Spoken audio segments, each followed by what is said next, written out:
Please give this video a like and subscribe!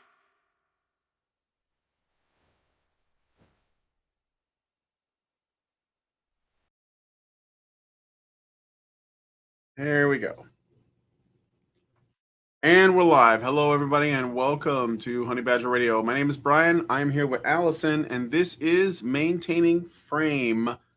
Children Exist, Men to Blame, where we will be reacting to a cadre, a cavalcade of cringe featuring Bryony Claire and the queer Kiwi, because that's what we need right now. Smorgasbord of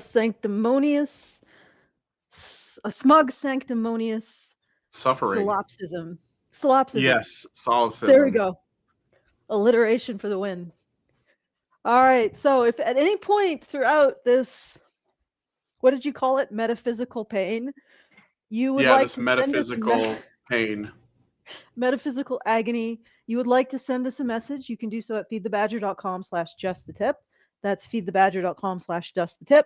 You can send us a tip with that message if you so desire. And well, actually, no, you do have to send the tip because it is a tipping function, but you can also add a message to it. And it's the best way to do so because you don't have to send your message through YouTube's comment thresher. And I'll just let you decide what that means. So once again, feedthebadger.com/justthetip for those messages and tips. And we are now have our fundraiser live at feedthebadger.com/support.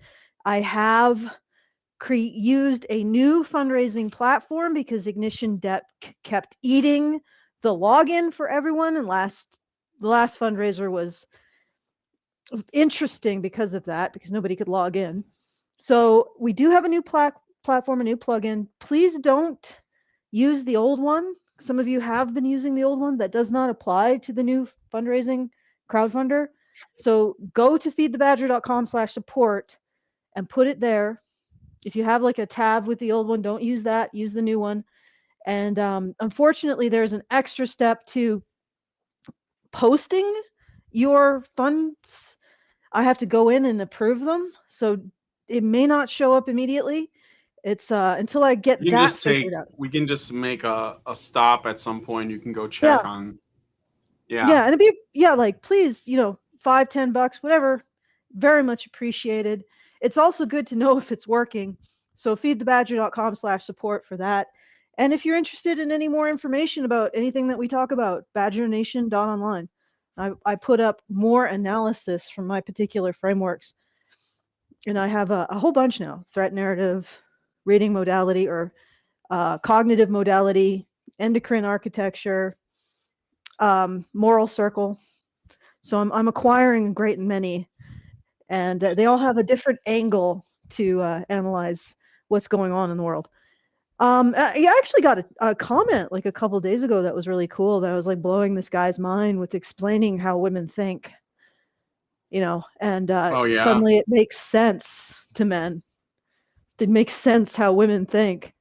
Yeah, that's exactly what I want to do. Make sense of the chaos. Anyway, if you're interested in reading more about that, badgernation.online. I'll get you into our Discord. Okay, I'm done. Let's start. All right, let's get into it. So we have 3 videos. The first is Bryony Claire, the boy mom to man-child pipeline. So the thesis of the video, because it is like, as usual, all these are very long. It's like a half hour.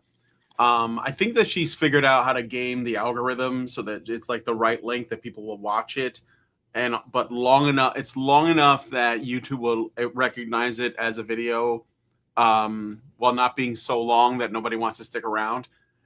So the thesis of the video is that she's attempting to do a critical examination of the dynamics between mothers and their sons, particularly focusing on the phenomenon of boy moms who overly coddle their sons, leading to unhealthy dependencies and perpetuating patriarchal standards. Yes. And one of the main things that she basically concludes is that any gender, basically women also, can perpetuate patriarchy. So it's not just a male thing. It's women can also perpetuate patriarchy. And this is an example of that. Mm-hmm. Yeah. So okay, I'm going to give you the moral circle analysis here. This Yeah, I'm is just saying this is her thesis, but yeah, go ahead. this is the endless loyalty test, right? So it functions to effectively create the largest outgroup to target for hostility. So biological categories are right out. That's like second wave. So there's no innocence when it comes to women anymore. Because that's not acceptable. Everybody is subject to the loyalty test. I mean, men automatically fail the loyalty test, but now women can also fail the loyalty test based on interpretations that appear to change with the mood of the person leveling the accusation. Because literally I've heard Byrony say that patriarchy is liking pink and looking feminine. And I'm like, Byrony, have you looked in the mirror lately? So she's saying something that she herself would qualify her as being, I don't know, poisoned by patriarchy or toxic pick-me or whatever, and yet she is directing it outward at other women. So she gets to enjoy it, but other women don't.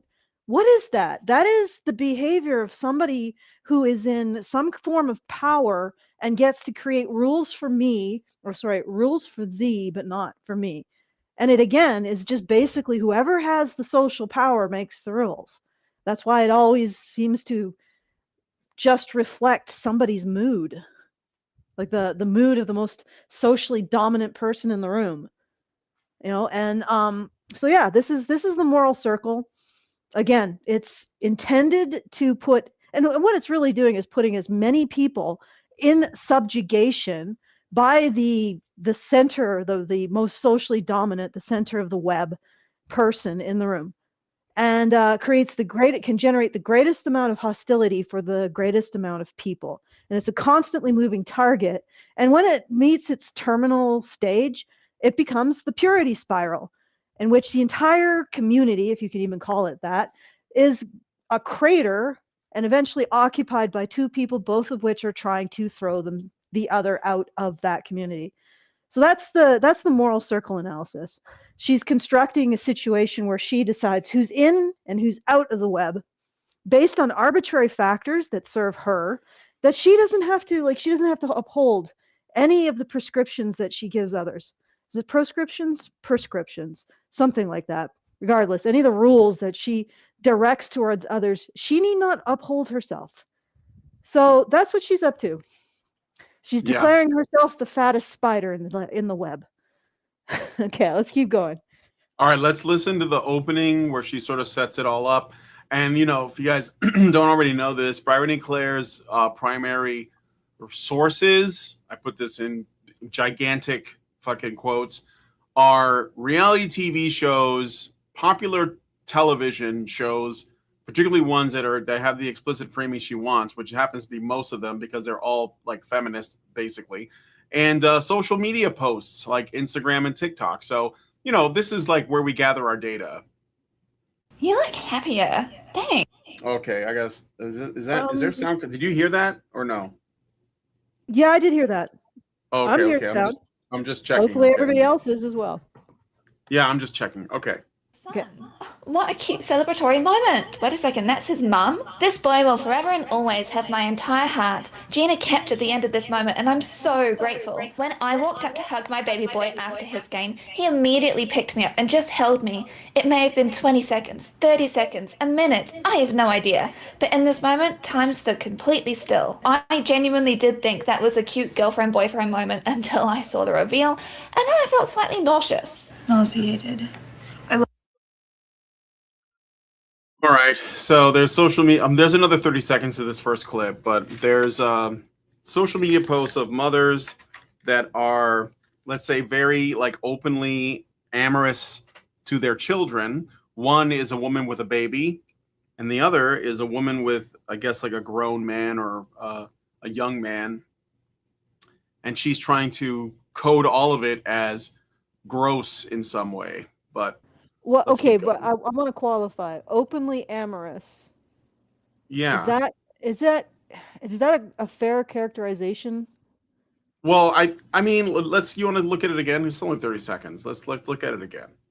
Okay. This boy will forever and always have my entire heart. Gina captured the end of this moment, and I'm so grateful. When I walked up to hug my baby boy after Oh, his game, he good immediately picked it up Lord. and just No, that What? is a little creepy. That is a Okay. little creepy, but I'm starting to feel like this has got some serious single mom energy. I mean, really, mothers should only give their sons handshakes as celebratory for their you know, their victories. You know, that's okay. Okay, hug is But fine. that's not politically useful. You can't like use this clip to make like a statement. And ultimately, even though this is making the woman look weird, it's going to be a condemnation of men Oh, of at the end of course. the day. So, Of course. I mean, it always lands there. yeah. You always use men to condemn women, right? But men are always in the condemnable sphere because Yep. I don't know. I think it's probably just a matter of like a relational modality thinker. Men completely don't they're not even in the game, right? So obviously they lose the game. But women are sort of in the game. So you want to be able to use women's relationship for men against them in order to get them to lose the game. So that's I think men are always losing the game. Women can lose the game depending on, you know, whether or not they're a pick me. Anyway, but this is like I would say this is creepy. It is a little creepy. Um that is yeah. I mean, That feels it's not. inappropriate. No, I mean, I don't. It's not how I would like. But here's the thing, though. All that's probably why this clip was viral and people were talking about it, was because it was exceptionally strange. It was like Yes. in terms of it being unusual and therefore noteworthy and therefore worthy of commentary. So how could you use it to make like broad, sweeping statements about society if Good it's like a point. one-off or like a weird, like an Good anomaly? point. Because I don't think that mothers are like that with their sons most of the time. Good Even point. Yeah, that's single a good point. moms that have like a devouring mother thing going on are probably not like this. But yes, I know that exists, and we're going to get into that a little bit later. But okay, 30 seconds more. held me. It may have been 20 seconds, 30 seconds, a minute, I have no idea. But in this moment, time stood completely still. I genuinely did think that was a cute girlfriend-boyfriend moment until I saw the reveal, and then I felt slightly nauseous. Nauseated. I look nauseated. Sorry. Thanks for the correction. What is wrong with you? More like, what is wrong with you? Why are you waxing your grown son's chest? Me lay with you for a minute before you fall asleep? Yeah, you can lay. I'm trying to go to the gym in the morning, too. I'm trying to get big and swole. You are getting big, I see you. Oh, look at that. Oh, good She's Lord. literally putting her adult son to bed. What is happening? Byron E. Claire, it's called Single Motherhood. Yeah. And it's yeah, that's well, maybe that one isn't. It's called okay, I'll go with your I mean, I don't know. Okay, first of all, let's look at this objectively. Let's be clear-headed here. She is talking about a scene that was edited and shot for a reality TV show on TLC. So this could all be bullshit. Like it could all be.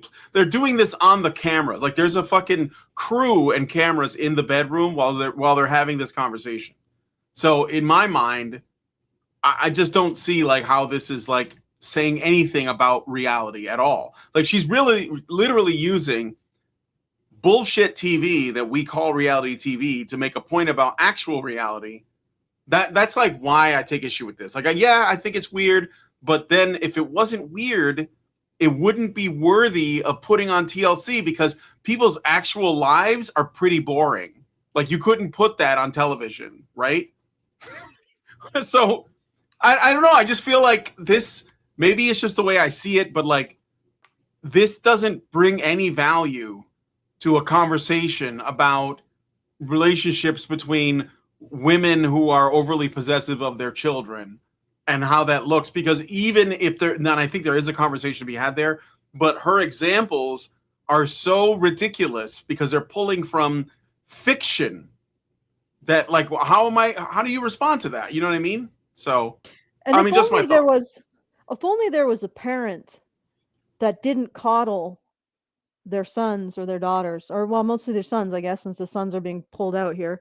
If only there was a parent that was more likely to inculcate their children with an understanding of other people's needs and experience, and would hold their child to any kind of standard and apply reasonable expectations of their child. A parent that might roughhouse with their kid and teach their kid to learn to moderate their strength when fighting in order, and then the attendant kind of lessons from that.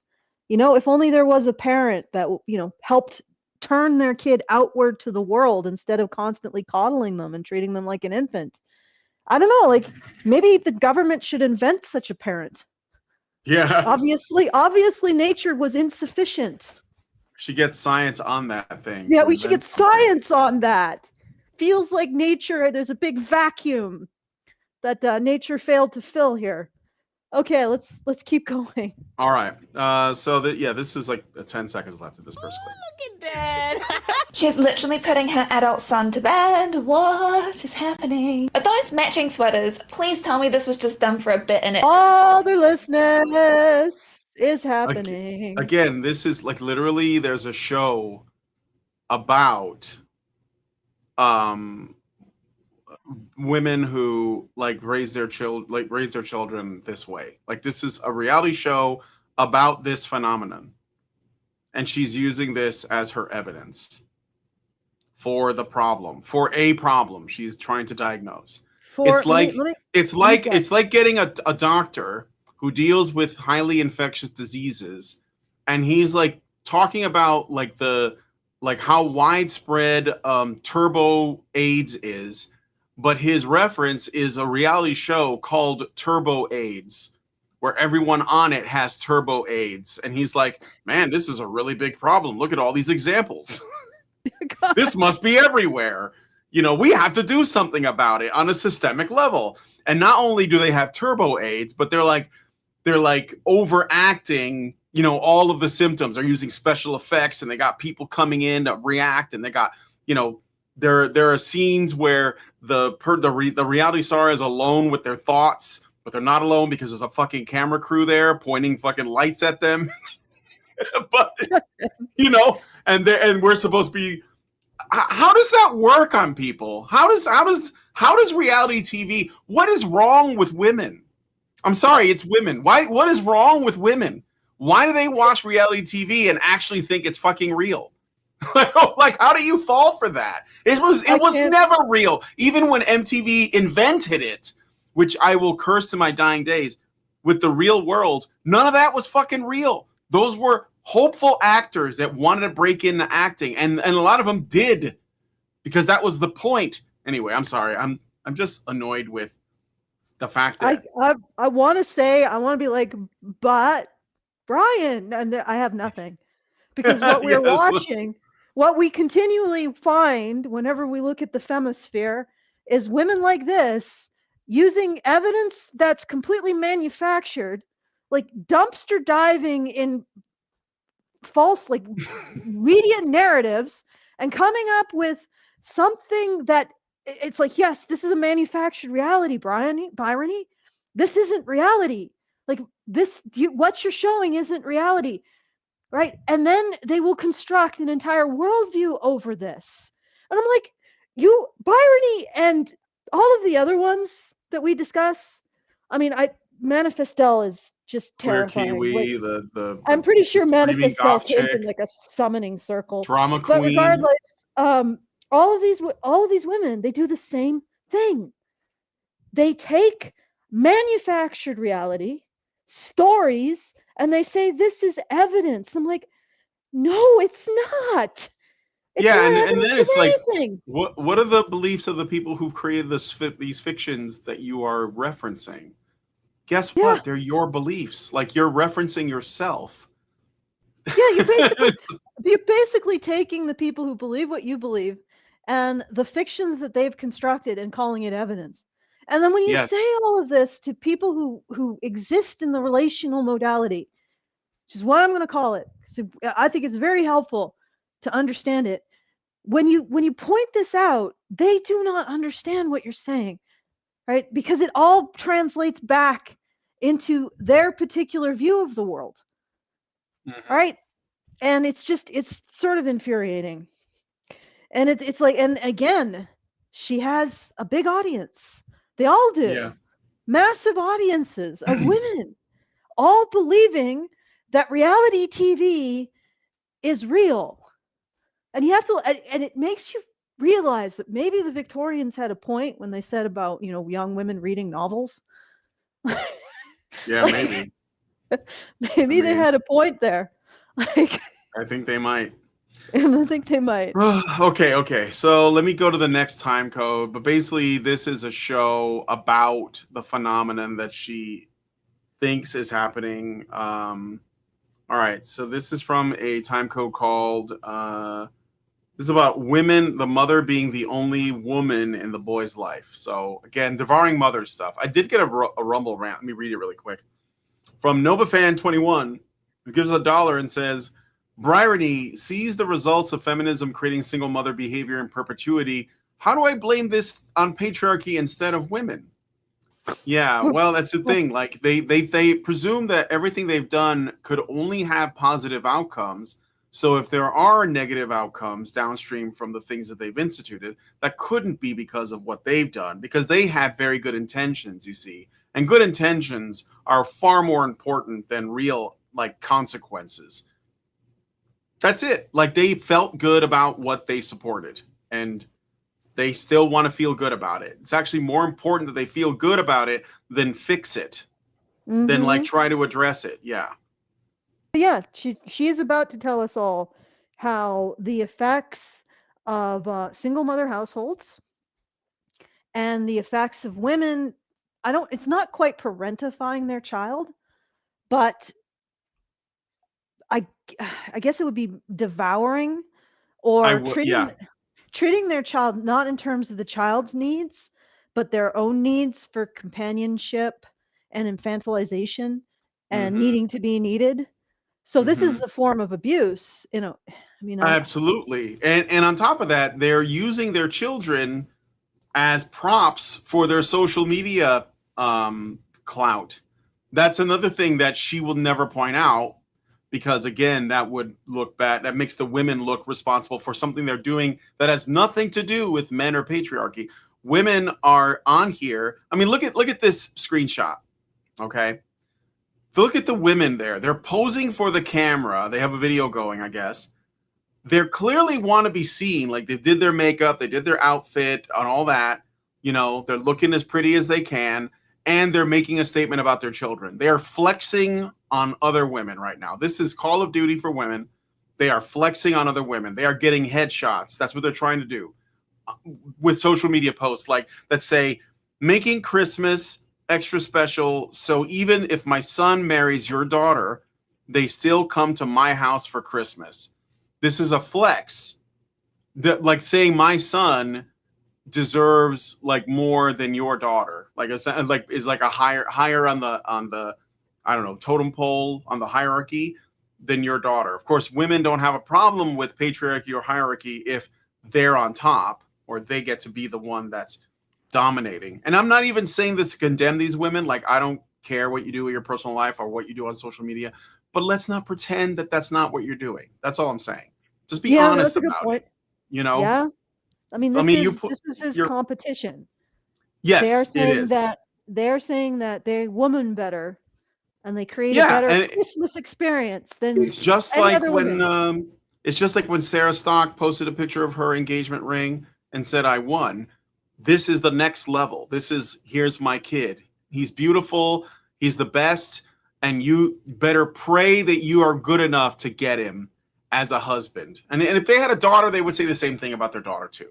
So it has nothing to do with the gender of the child. It's about the mothers and how they're using it they're using their children, their family as props for their social media clout. That's it. And So- props said in terms of dominance within the relational web, which Mhm. you'd think you'd want to create a good experience for your kid because it's your kid. But what do I know? All right, let's do the next time code. All I right, think. all right. This is the next time code. So let me just look at it really quick here. Yeah. I'm sure a number of people have done this as a joke, but it does speak to this real issue of this possessiveness of boy mums in particular over their precious little guys. It's kind of like the grown-up version of the pick-me girl, where internalized misogyny is so strong that you define yourself by your relationship to a man. But it turns out the man dedicated to them is their baby, not always their partner. When I asked the universe for a boy that was obsessed with me, Okay, Yeah. so So internalized you- misogyny. That's what it is. See? yeah, okay, so Byrony, when a woman turns the child that she is responsible for into a resource for herself, your problem with it is that she's centering her life around a man. Well, she isn't. She's centering her life around a resource that happens to be boy-shaped. She's not really centering her life around her boy, because that would require recognizing that he has a separate existence aside from being a resource for her. What these women are demonstrating is that they've turned their children into resources for themselves, their boys into resources for themselves, right? And that doesn't, that, like, again, she's saying this is internalized misogyny. No, it isn't.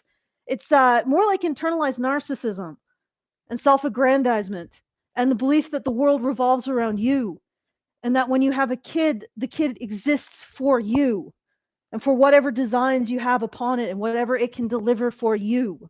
Byrony, that has nothing to do with internalized misogyny. It's a completely different pathology, you see. Something completely different. Not everything is that in women, but of course it is for her. All right. Well, yeah, because you have to land on patriarchy as the blame. So, which is effectively men.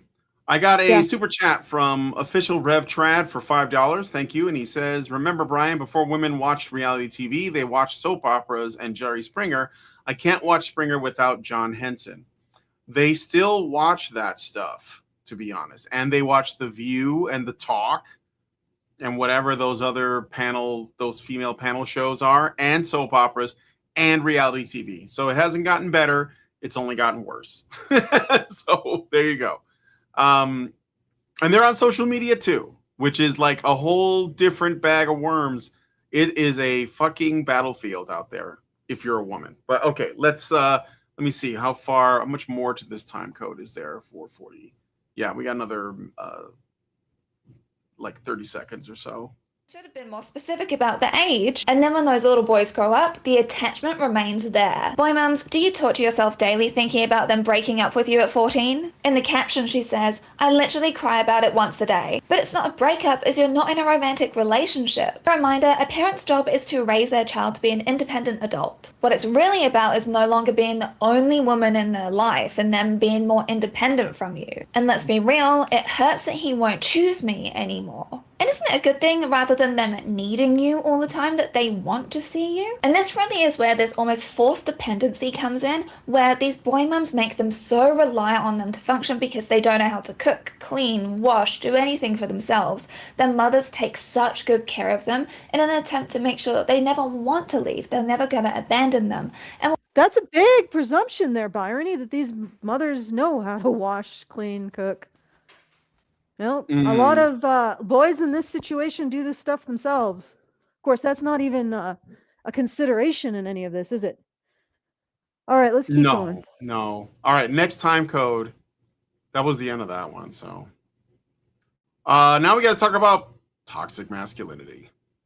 The best love I think I've ever received from any human in any other form. Like, it's not like little girls, like sweet kisses and, cuddles and all that cutesy shit. No, that's not it. That's not it. They try to take your life. God, are they cute, but I have been physically assaulted all day long. Massive in his room. Vinny's not messing. She's being hyperbolic and funny, guys. She's talking about a toddler, basically.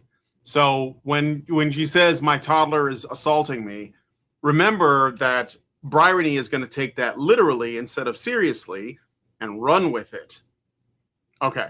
Richard Bier says $5 new drinking game. Every time Allison says, "Oh, good Lord," take a shot of Jaeger.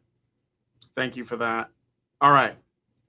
Vinny's perfect. Oh, Jersey Shore. A patron actually reminded me of this show, and Vinny's mum is like the epitome of a boy mum when it comes to coddling their son. I have laundry.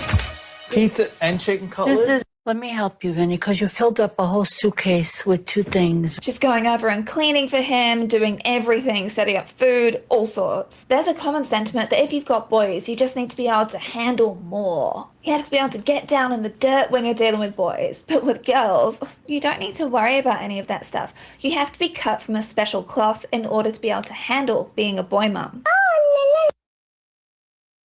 So now she pivots to if you're a boy mom, because boys are never expected to do any like work, women, their mothers do it for them. But girls, because they are expected to clean, I guess, and take care of themselves, then that's why they're ignored. So she's trying to like do this weird thing where she takes this again. She's using a reality TV show, Jersey Shore, in order to make a point about real people, and then she expands out of that to be like, oh, this Italian mom, I think they're Italian, she is cooking and cleaning for her son and doting on him and checking on him and like very cares about him. And look, my mom is like that too. I'm sure that all of you guys probably have moms, or most of you guys have moms that they still see you as their little boy, even if you're grown. That's normal. But she's using that to make a statement about, again, like every relationship. And she's also trying to use the way that this woman treats her son in contrast to how they would treat a daughter, which would be worse, I guess, which is misogyny because it's against girls, and therefore it's patriarchy because all misogyny is patriarchy. Okay, well, here's what I'm seeing. First of all, these women are turning their sons into emotional resources for themselves, treating a boy or a young man who's like, I don't know, in his late teens, like an infant, is not treating him according to what he needs. And also, if these women are not teaching their children the basic skills to function as adults, because every adult needs to be able to cook, even though I don't know how, clean, do laundry, that kind of things. If they're not actually treating their children or developing those skills, then again, they're not actually doing their job as a parent. And then if you turn around and say that the boy who has been not raised properly has been turned into basically an emotional resource for his mother, not taught the skills of adulthood, and then you blame him for her failings. I mean, it reminds me of an anecdote or like a story that I heard about, well, actually it was from a group, a mother who was part of like they had like a mom's group, and there was a father, a stay-at-home father. And they were complaining that, I think there were 2 stay-at-home fathers, that both of them had made it so that their children were doing their chores, were helping out around the house, and had instilled in them enough self-reliance that they could go out and play on their own. So they didn't constantly helicopter monitor them.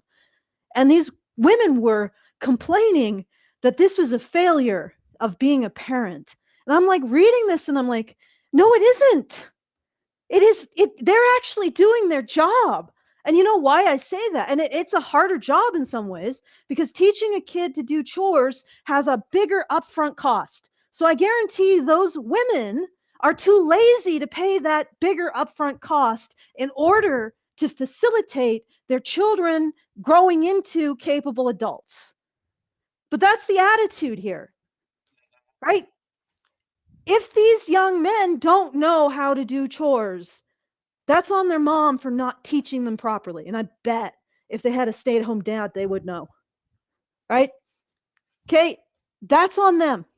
If these boys have a very screwed up relationship to emotion and affection, it's because these mothers have turned them into resources for an adult woman's needs instead of recognizing that children have their own needs and should be honored as individuals who require things from you, not just giving things to you. But in both cases, Byrony is blaming the boy and then also exonerating the mother. Oh, it's toxic mess. No, it's not. It's internalized patriarchy. It's being a pick-me. No, it's not, Byrony. It's being a selfish cunt. Right? It's being a narcissistic mother. Right? It's being somebody who sees other people in terms of their own personal resources instead of actual people with their own independent needs, particularly the children, which they have complete control over. And this is, again, a failure of relational web thinking, which turns people into resources that you extract from. This is one of the failure modes of the relational web thinking. So, and that is very much a emergent effect of oxytocin generalist thinking. So this is like, if you're oxytocin dominant, you tend towards this kind of thinking. You think in terms of social topologies. You think of terms of dominance and submission. You think of terms of access to resources. This is the way women generally think. Now, I'm not going to say that this is the only way that women think, but it certainly is the predominant way that women think in our society.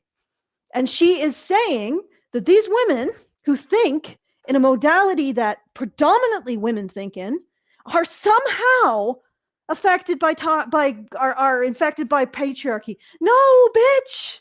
They don't have enough patriarchy. That's the problem. Right? The children don't have enough damn patriarchy. They don't have a father teaching them to do chores. And that's the thing. Like, a father holds his children to external standards. That's why the fathers were teaching their kids chores. That's why their fathers were teaching their kids how to navigate the neighborhood. Presumably it was reasonably safe, so he could rely on the kids to do it themselves. They're teaching their kids how to face the world and deal with it. Right?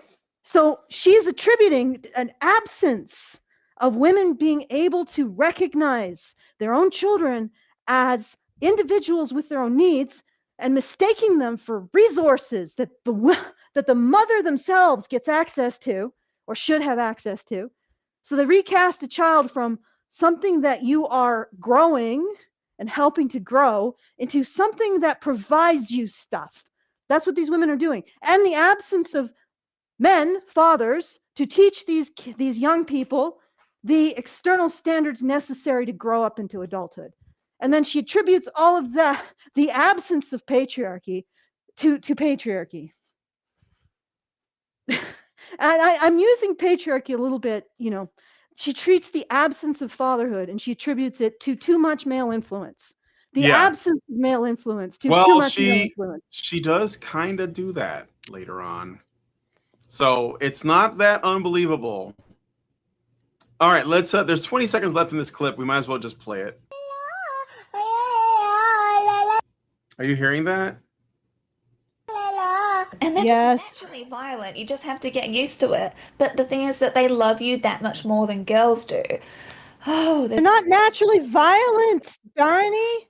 No, she's saying that the woman is saying that, but she's not saying that. She's just saying that the way that boys, like when they're babies and toddlers, the way that boys explore the world, she thinks it's different. I don't really think it's that different from girls, but the mom is mistakenly attributing boy behavior. And again, this might be more of this self-referential stuff, because if you're a new mom and you have like your first child and it's a boy, you might have assumptions about like what the boy does based on his sex, based on what you have learned, about boys, about men. And then you're just saying, oh yeah, that's the way they are. That's right. My teachers and the television and everybody else told me that boys are inherently violent. So when he throws things, that's just him doing what they do. And so, it's more of this self-referential stuff. It's like it's already baked in, you know? Mm-hmm. All right, a little bit left. The future, does it? We can really see how this can easily evolve to, well, boys don't see mess. Oh, he didn't understand his strength. Oh, he's just playing. Don't take it so seriously. Boys just don't know how to do things like girls naturally do. Boys don't have the patience for it. And besides, why should he have to learn how to cook? Why would he need to know how to use a dishwasher? Brandon's had grown men at work, not... Okay. I think you see where she's going with that, right? Yeah, and again, the only actual anecdote I know from real people is that stay-at-home fathers are teaching their kids this stuff, and apparently there is a mom group somewhere in the West U.S. that is incredibly offended at the fact that the stay-at-home dads that they have any kind of access to are teaching their kids to do chores. Yeah. They're framing it as laziness on the part of the men. Good Lord. Take a drink. Yeah. Oh God. I guess Okay. that qualifies too. Yeah, that's the same. All right, let's keep going. And This, that's the next time code. like that quiet, focused time. But it's also not ladylike for girls to participate in the boys' stuff, which impacts them negatively too. One day we'll understand that forcing people into binary... Okay, so Byron is saying that boys can't control themselves, they roughhouse. So boys shouldn't be able to participate in the boys' stuff, but girls should be able to participate in the boys' stuff. Byron, is the boys' stuff something you want people to do or not want people to do? Or is it only good if girls do it and boys don't do it? I think that's it. Yeah, of course. It's only good. Yep, it's only good if boys do it and girls don't do it. No, it's only good if girls do it and wouldn't boys it be, don't do it. considering that, I'm sorry, Byron, men grow up to be substantially stronger than you, right? Wouldn't it be a good thing that as children they're starting to learn their physical boundaries with other people, right? Before they're like 6 foot and like 180 pounds, and could break someone's jaw by losing their temper. Like Byron, your entire framework requires that men and women not be different, and they are. They are. Yeah.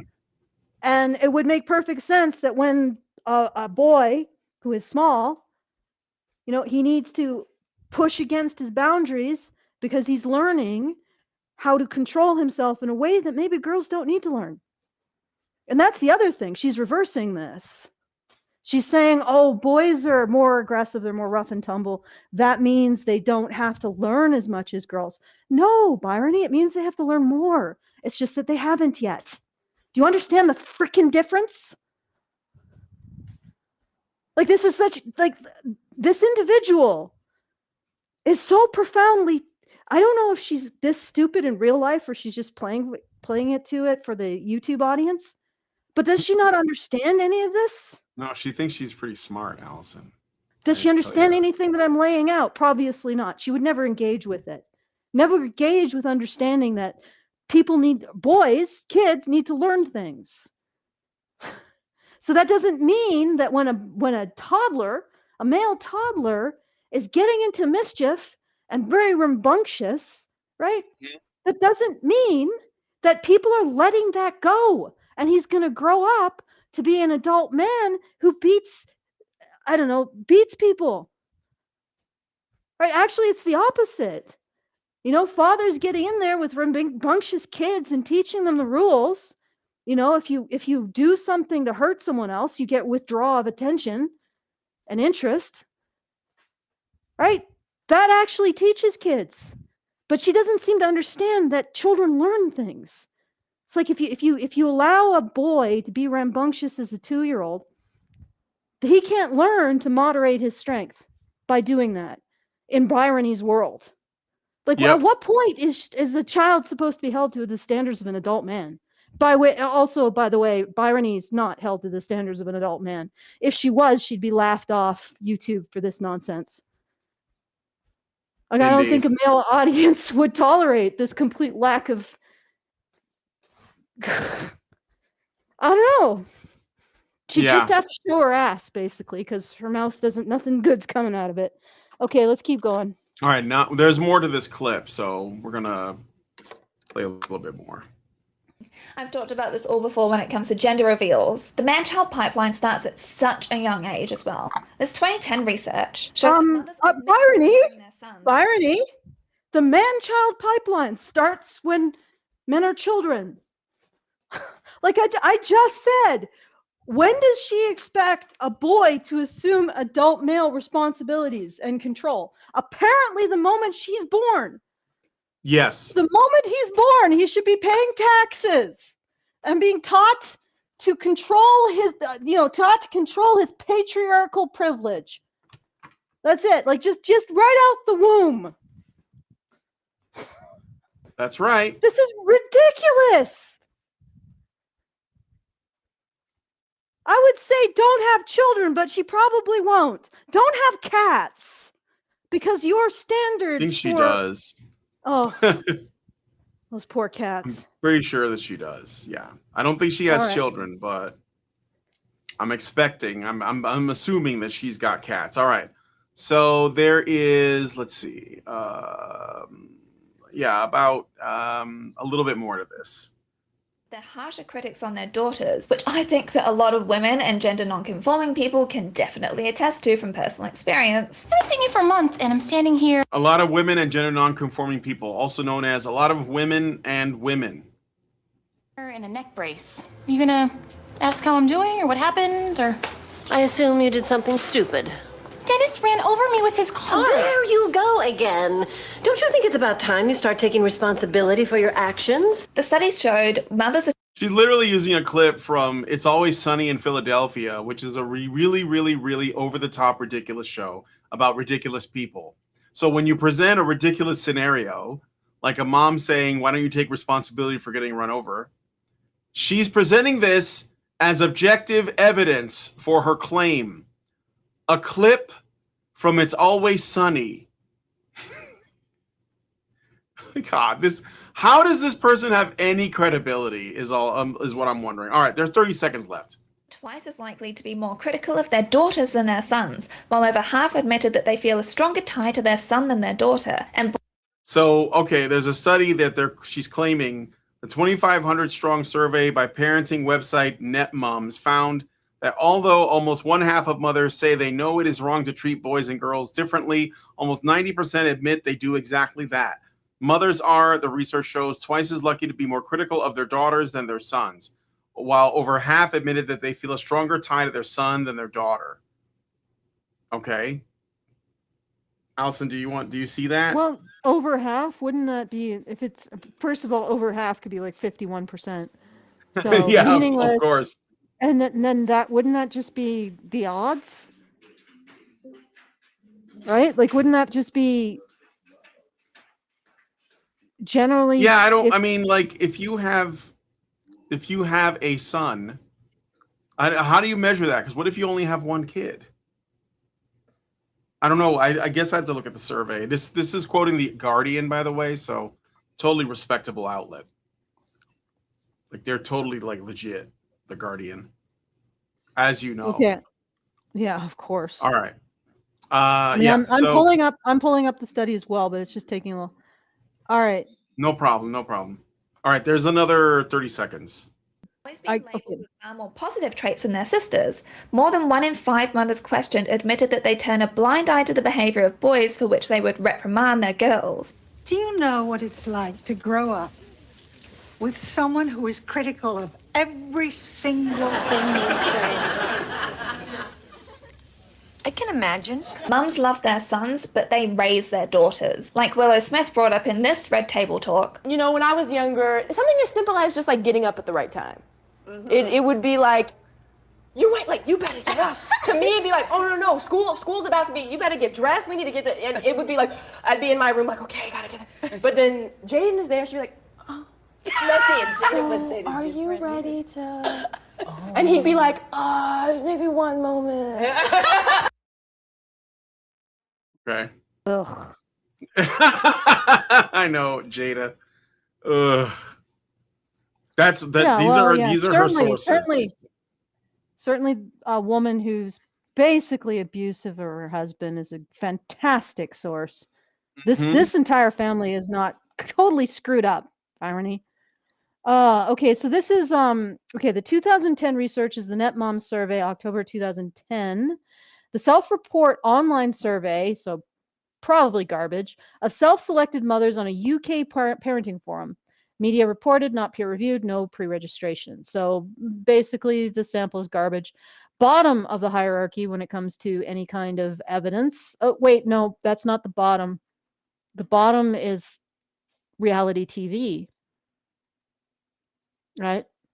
That's probably the bottom of the hierarchy in terms of evidence. No, that's not even the bottom. The bottom is fiction.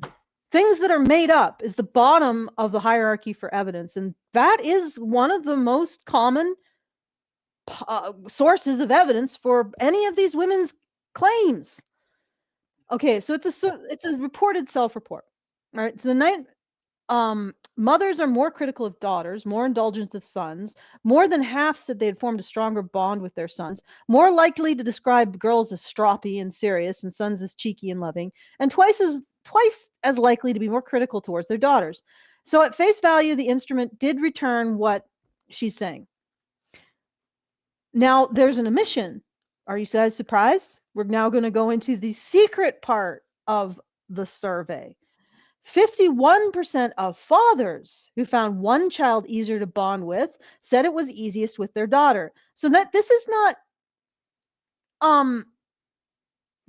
not actually, like, if you're asking, okay, did you find one child easier to bond with? And the parents say yes, that's a subset of a subset. You see what I'm saying? Yeah. Like, it's not 50%. It is less than 50% because it's a subset of these parents.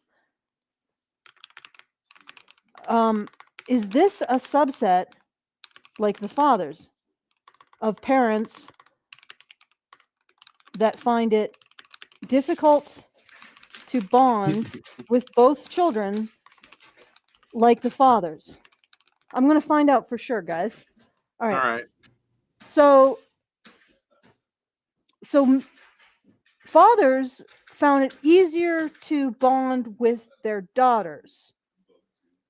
51%, which is a mirror of the mother's 54.9% towards sons. And 28.5% of men agreed, I am more critical of my son, versus 13.2% more critical of my daughter. So men are twice as likely to be more critical of their sons than their daughters.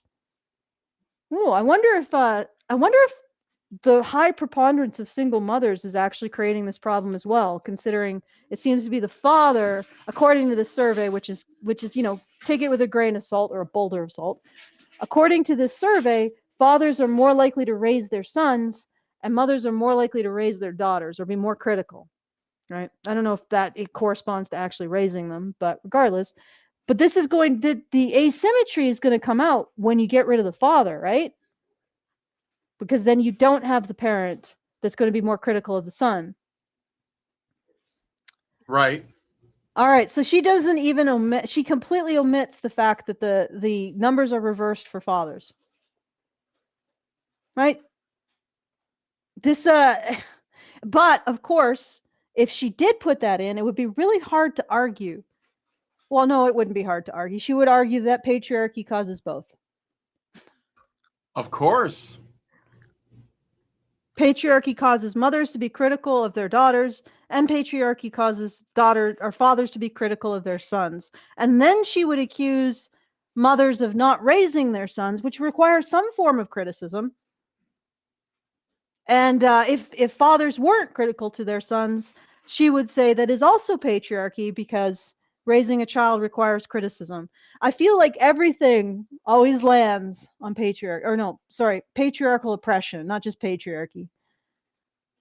Oh, yes, boy. Everything lands there. It's that all the way down. Okay, so yeah, this is over. Let's get to the last time code in this video. Painful, I know. And then I got some data I want to share about. Okay, so it is parallel. The mother's 54% prefer sons is also a subset of those who already reported a bonding preference, not all parents. So that's a subset of mothers and a subset of fathers. So it doesn't mean half of mothers prefer their sons. Right. It means So half. then, okay, go ahead. So half of the mothers who say they have a preference prefer their sons, which means half of the mothers who say they have a preference prefer their daughters, which might just be individual preference. It might just be that they prefer a kid who happens to be the son over a kid who happens to be the daughter, and it has nothing to do with sex. Once it's like a coin toss, it really doesn't. Yeah. If anything, the only thing that might be slightly stronger is that I guess mothers might be slightly. It's really small though. 55% versus 45%. That's not a really large effect. All right, let's keep going. Well, then 'cause this begs. Yeah, we got more to do here. Let's do the last time code in the first video here. So. And really young, how to be strong, how to keep going, how to carry things I probably shouldn't have had to carry as a little girl. And now I'm raising 3 boys who love me so gently, so freely, without even trying. Sometimes it hits me. This is the kind of love I used to wish for. It's not complicated, it's not distant, it's just safe, it's consistent.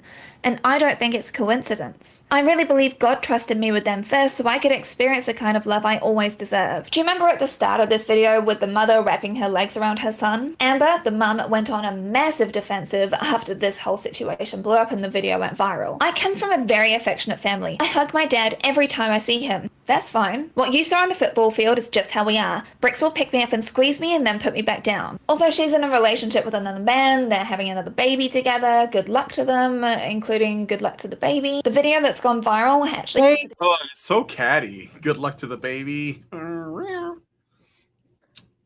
What? Okay.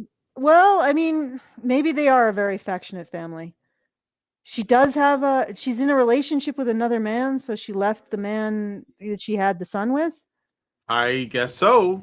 That didn't work out for whatever reason, I guess. Or this is the same man and they're just having a baby when she's a bit older?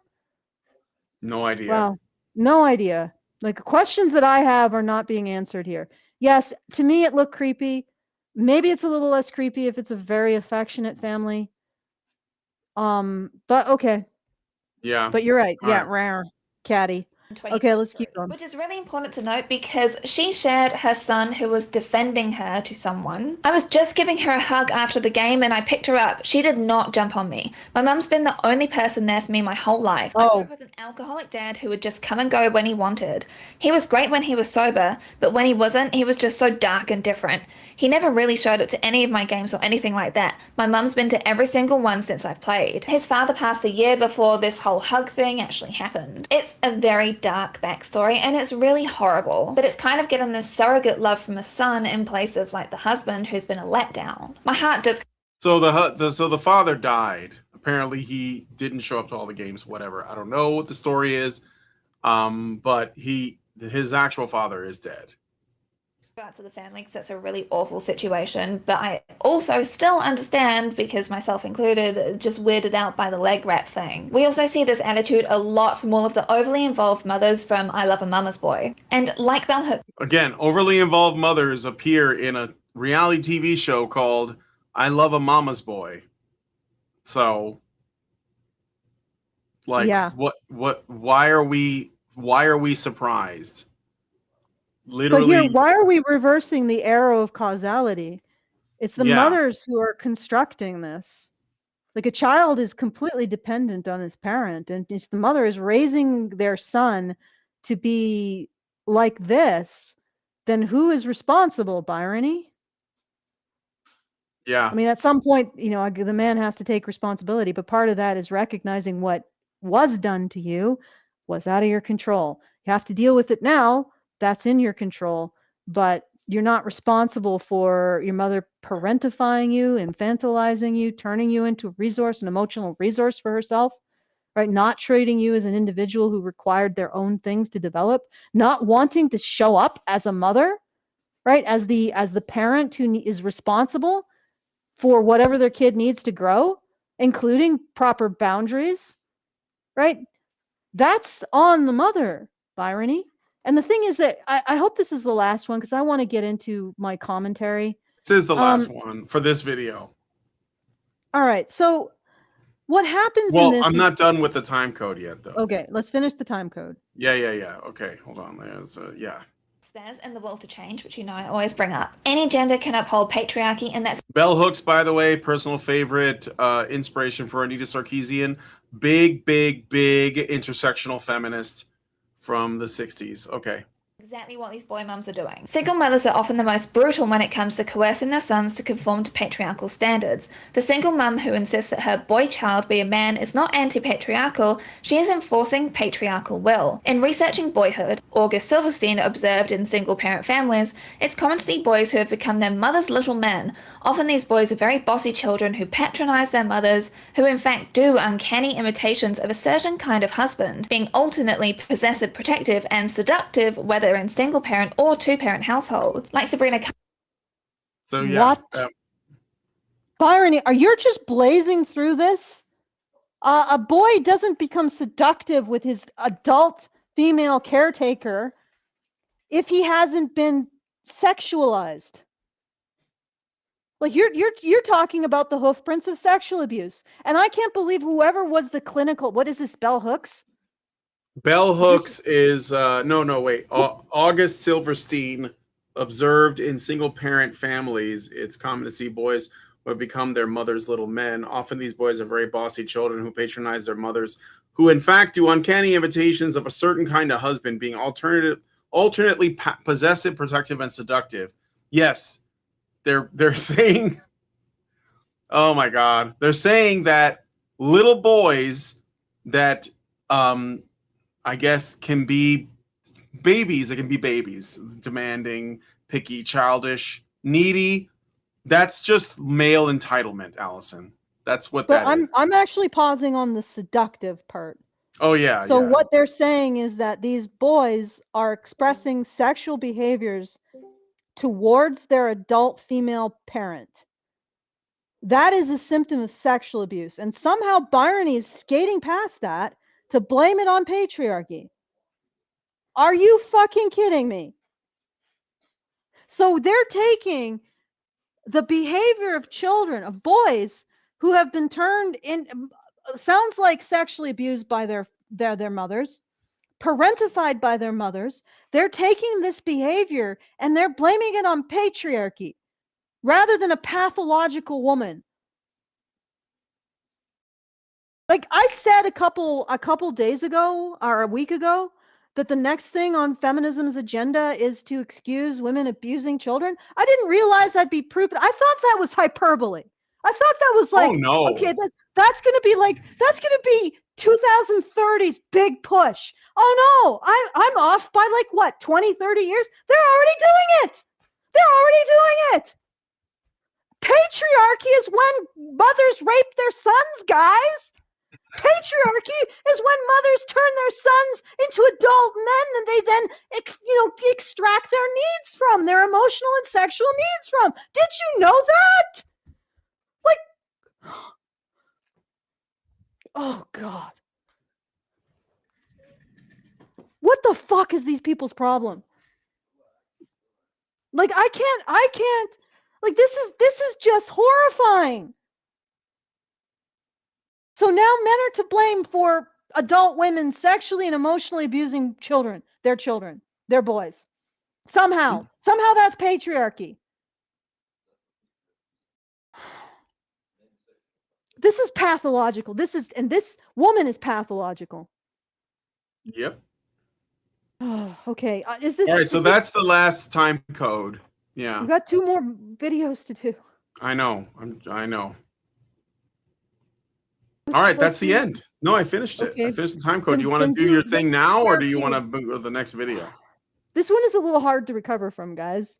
All right, I just want to share. Let me share something though. There's something that I looked at because when I first heard about this video, I thought, oh, this is the devouring mother. That's what the woman in that she is using from these like mama's boy things. This is the devouring mother. The devouring mother, in case you guys don't know, is a psychological archetype primarily from Jungian analytical psychology. It represents the shadow or negative pole of the great mother archetype. Now, I'm not I don't think you necessarily have to be like, in agreement with Jung on all of it, but I think that what it describes makes sense. So this is often characterized by overprotection and smothering, helicopter parenting, emotional manipulation through guilt, conditional love, or subtle sabotage. This is on the part of the mother towards their children, right? Not just sons, but also daughters.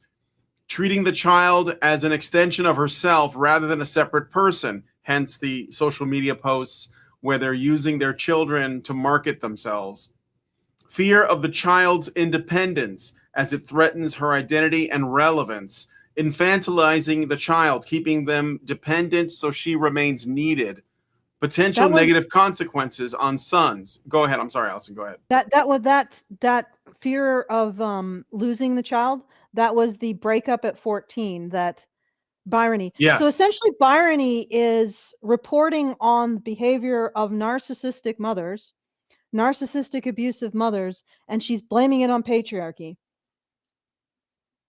Yep.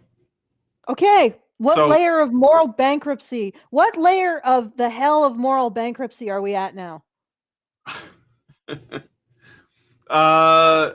So what are the potential negative consequences on sons? Failure to launch, Peter Pan syndrome. You guys know what that means. Weak sense of self and identity issues. Their authentic personality is suppressed. They may become a mama's boy who prioritizes the mother's approval over their own needs, leading to poor self-esteem, confusion about their identity. Yes, that's exactly right. And difficulty making decisions. Anxiety, depression, and low confidence. Relationship and intimacy problems. Difficulty forming healthy romantic partnerships. Trust issues and anger towards women can emerge because they resent their mother for holding them back. Underdeveloped masculinity and passivity. Oh, look, underdeveloped masculinity. How about that? So we're blaming patriarchy for this? Yeah, Brian, it's actually the overdevelopment of masculinity that causes the underdevelopment of masculinity. Byrony's brilliance here, guys. She is a modern day, Aristotle.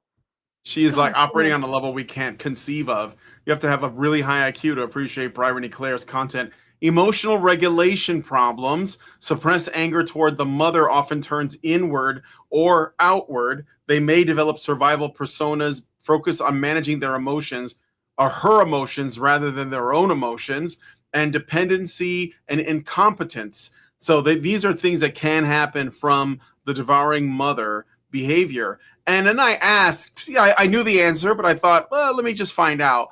Does an absent father contribute to this dynamic? Yes, an absent father significantly contributes and often enables the devouring mother dynamic, especially with sons. This is a well-established pattern in Jungian psychology, family systems theory, and critical observation, so it's not just Jungian.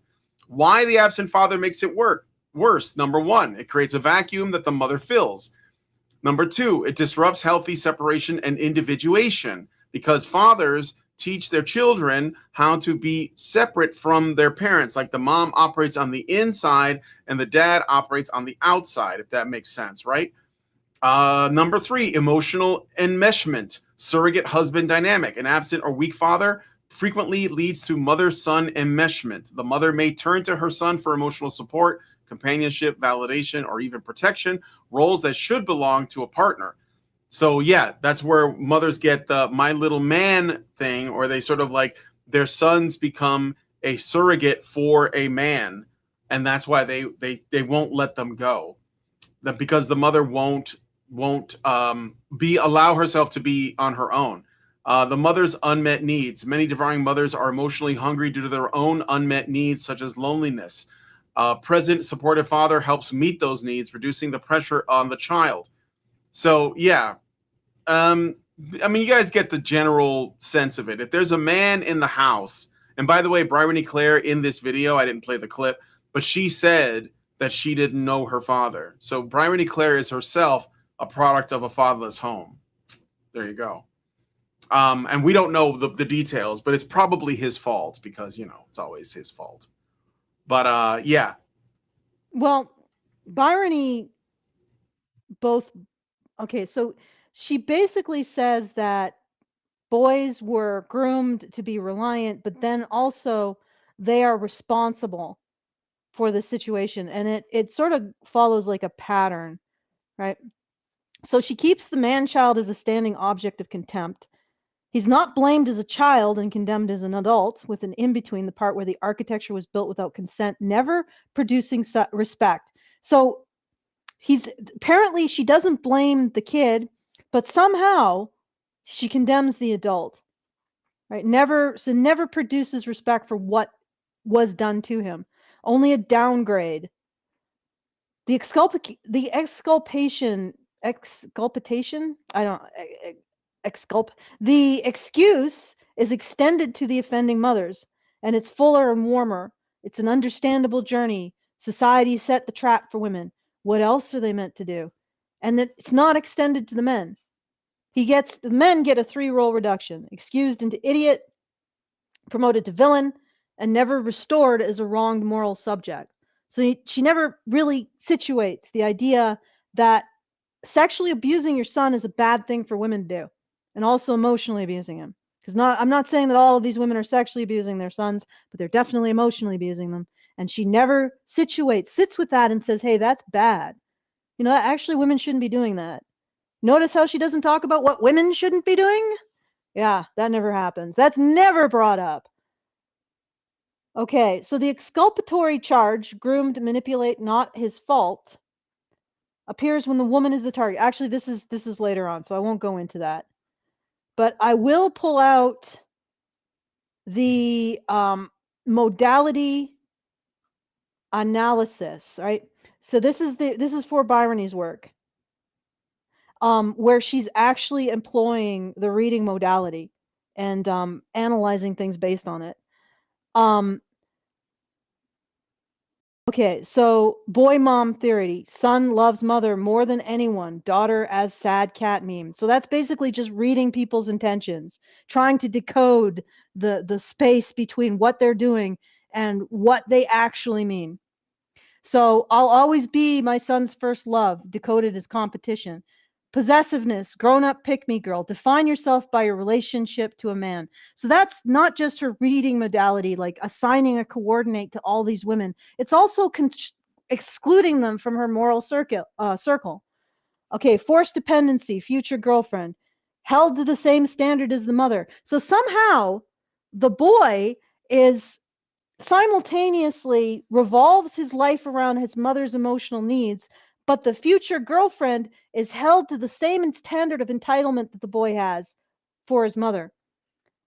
How does that work? How is a boy rendered a resource for his mother, and then when he grows up and gets a girlfriend, that means he's going to treat her like a resource? I mean, it's possible, but not in this framework.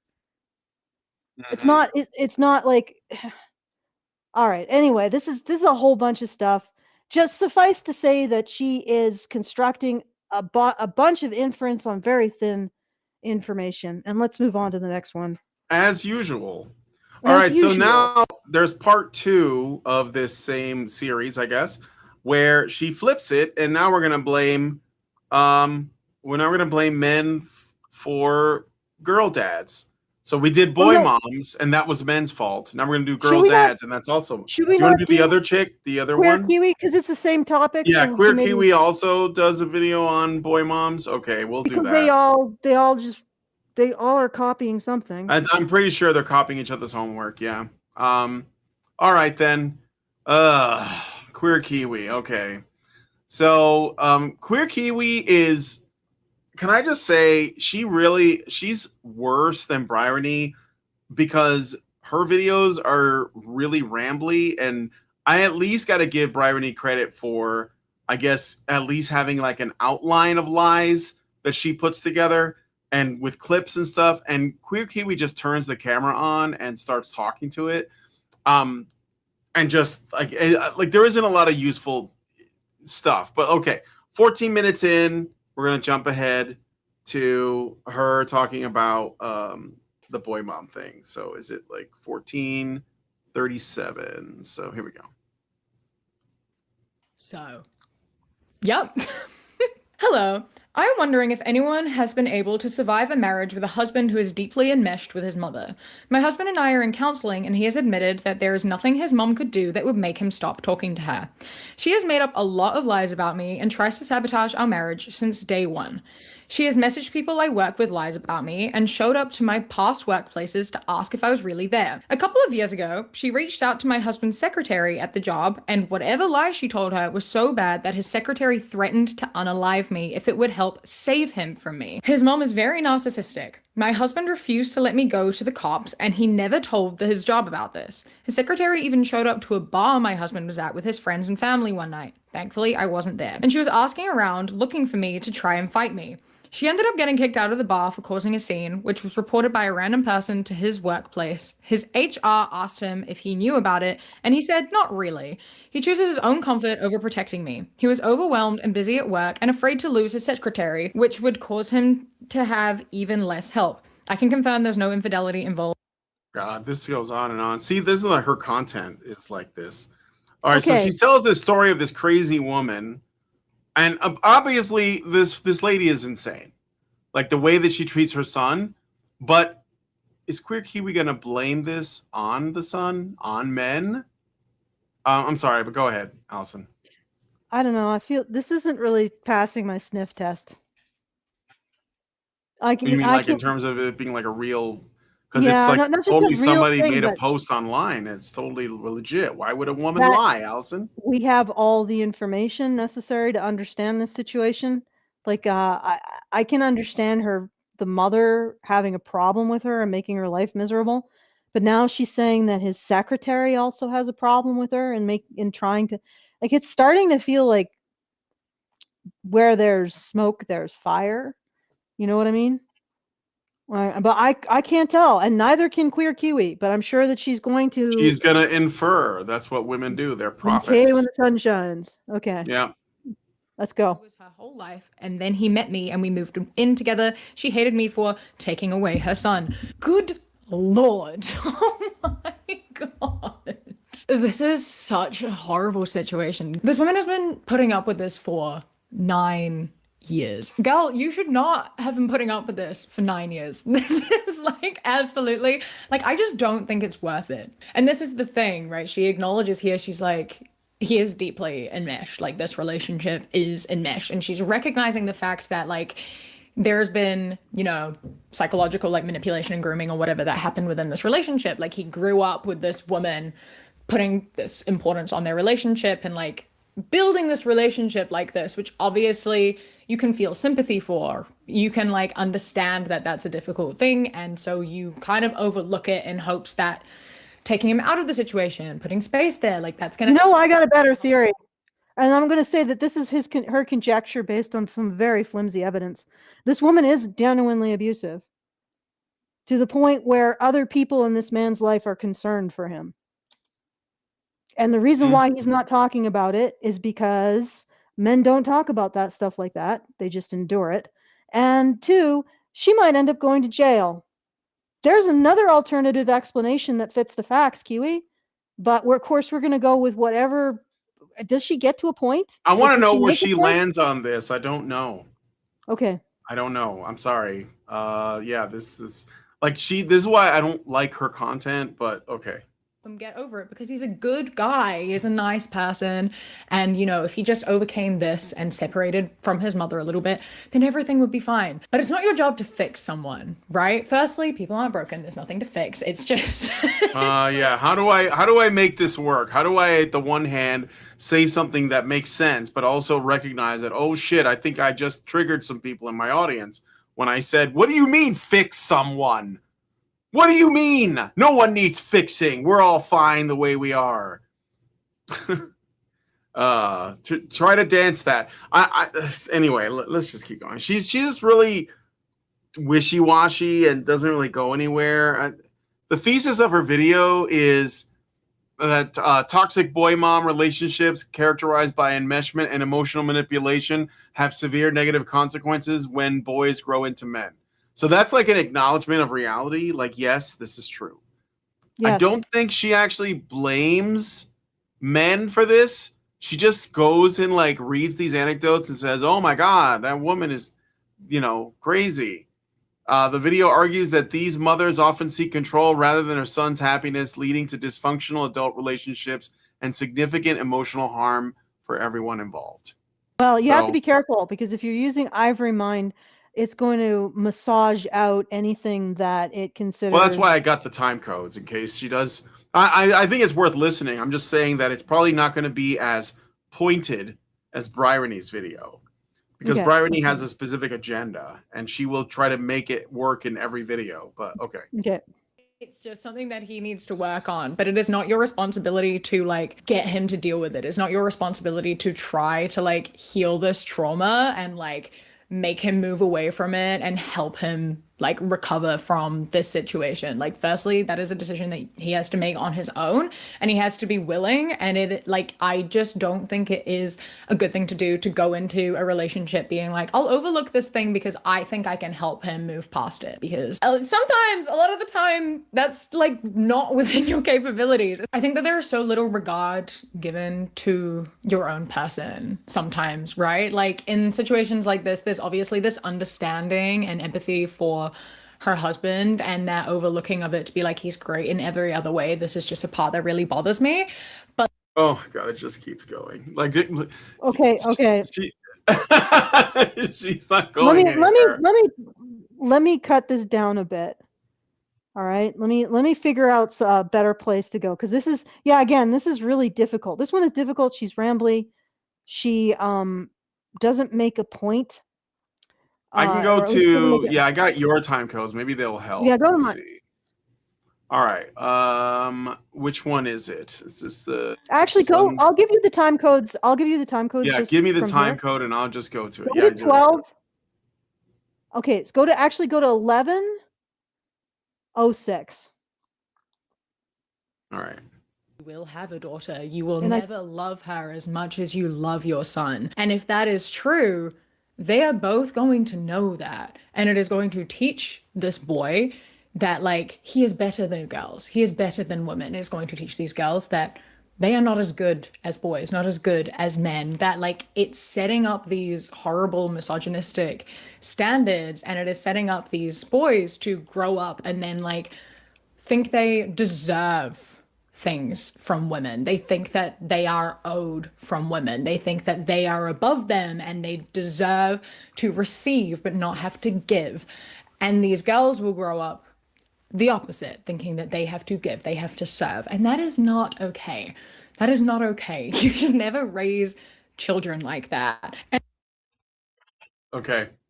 So basically, if you boy moms raise their boys to be entitled, and that's the same thing that Bryony is arguing as well. So, and it starts. Yes, and yet the example that she uses is basically two women arguing over the resources of one man.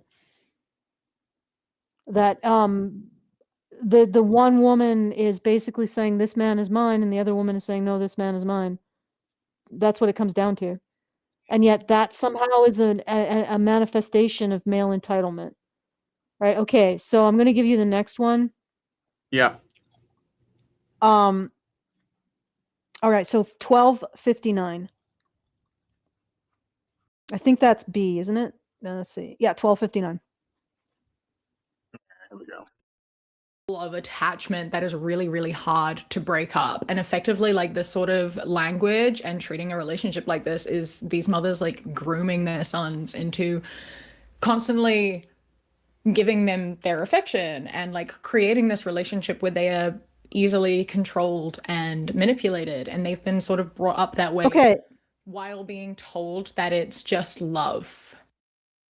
All right, so within the space of 3 minutes, she completely contradicts herself. These boys grow up and think they're owed from women, and they become, or alternatively, they're groomed, easily controlled, and manipulated. So which is it? Of course, she never resolves that. It's just whatever. It's a reading modality move. It's whatever's most useful in the time, at the time. You don't want to actually have anything actionable, right? You just want to be able to pull from whatever is needed in the moment to win, to establish dominance. Okay, and all right, so the next one I want to go to is let's do the time codes I sent you now. Do you Okay, have them so on is hand? is this under girl dads or boy moms? Or no, boy moms or man child? Okay, I just a guess sec. it's Give me a boy moms. Yeah, because you just put, yeah, it must be the boy moms. 48, 42. Look at how long these fucking videos are too. Like, who Yeah. sat down and watched this? I'm sorry, it's just like, what the hell, dude? 48, 42 is like way at the end. Okay. They will be taking advantage of people. They are like potential like abusers and manipulators. They make bad partners, bad fathers, bad friends, and this works for both types of enmeshment, but in different ways. And it's just ultimately causing so much harm to so many people. And these mothers, these women just like do not care. And it's so normalized as well. It's like such a big. Okay, so that's that clip. I mean, like honestly, I honestly, from my own experience, the mothers who do this actually create sons who are easy to be manipulated and harmed by women in many Yes. cases. Sometimes they create, like, I don't think they create narcissists or sociopaths any more than that would be genetically prevalent in the society. What they produce is men who are vulnerable to the very kinds of exploitation that their mothers did to them. Full stop.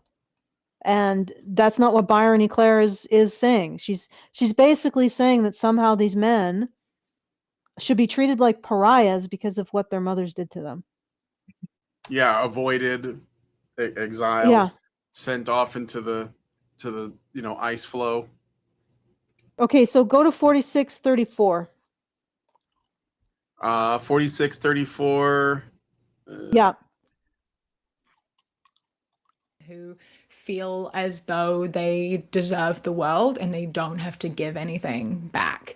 They have been taught by their mothers their entire lives that like they should just get and get and get and they never have to give. And as soon as their partners ask for something, they feel like they're being asked for too much.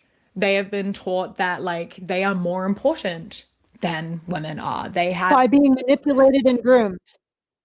And having a mother that puts her own emotional needs ahead of their own. Oh. Okay, keep going. Deserve things and that things will be given to them and things will be done for them, that women cook for them and clean for them and look after them, and that they deserve all of that and they don't have to give anything back. And okay, so yeah, women abuse their children, use them as commodities and resources. Women most affected, men to blame still. And they'll also say, I don't know if she does that in this video, I know Bryony does. She also says that absent fathers is men's fault, not women, for excluding men. So don't forget that's that right. as well. Mm-hmm. Yeah. Mm-hmm. So essentially it's the problem. Well, but again, if you want to change that, if you want to say that men who are involved parents or involved fathers prevent, and specifically what she's talking about is this Australian survey that they did on domestic violence, and I'll get into that in a moment, but she's saying that involved fathers prevent their sons from engaging in domestic violence. But her statement is to blame men when men aren't the ones who have the greatest control over whether or not they're able to be involved fathers. That's women, right? So if women are the gate and there isn't enough evolved fathers in society, then that's on women. Sorry, you wanted the ability to decide whether or not children come into the world. And as a downstream of that, you also wanted the ability to decide whether or not a father can be a father to his children. Okay? That means you are responsible for fatherlessness. Women are responsible for fatherlessness. Not just through poor choices. Like, I mean, maybe if you're the first baby mama, you can say, hey, I didn't know. By the time you're the second, you knew. You absolutely knew. And maybe, does he fuck good?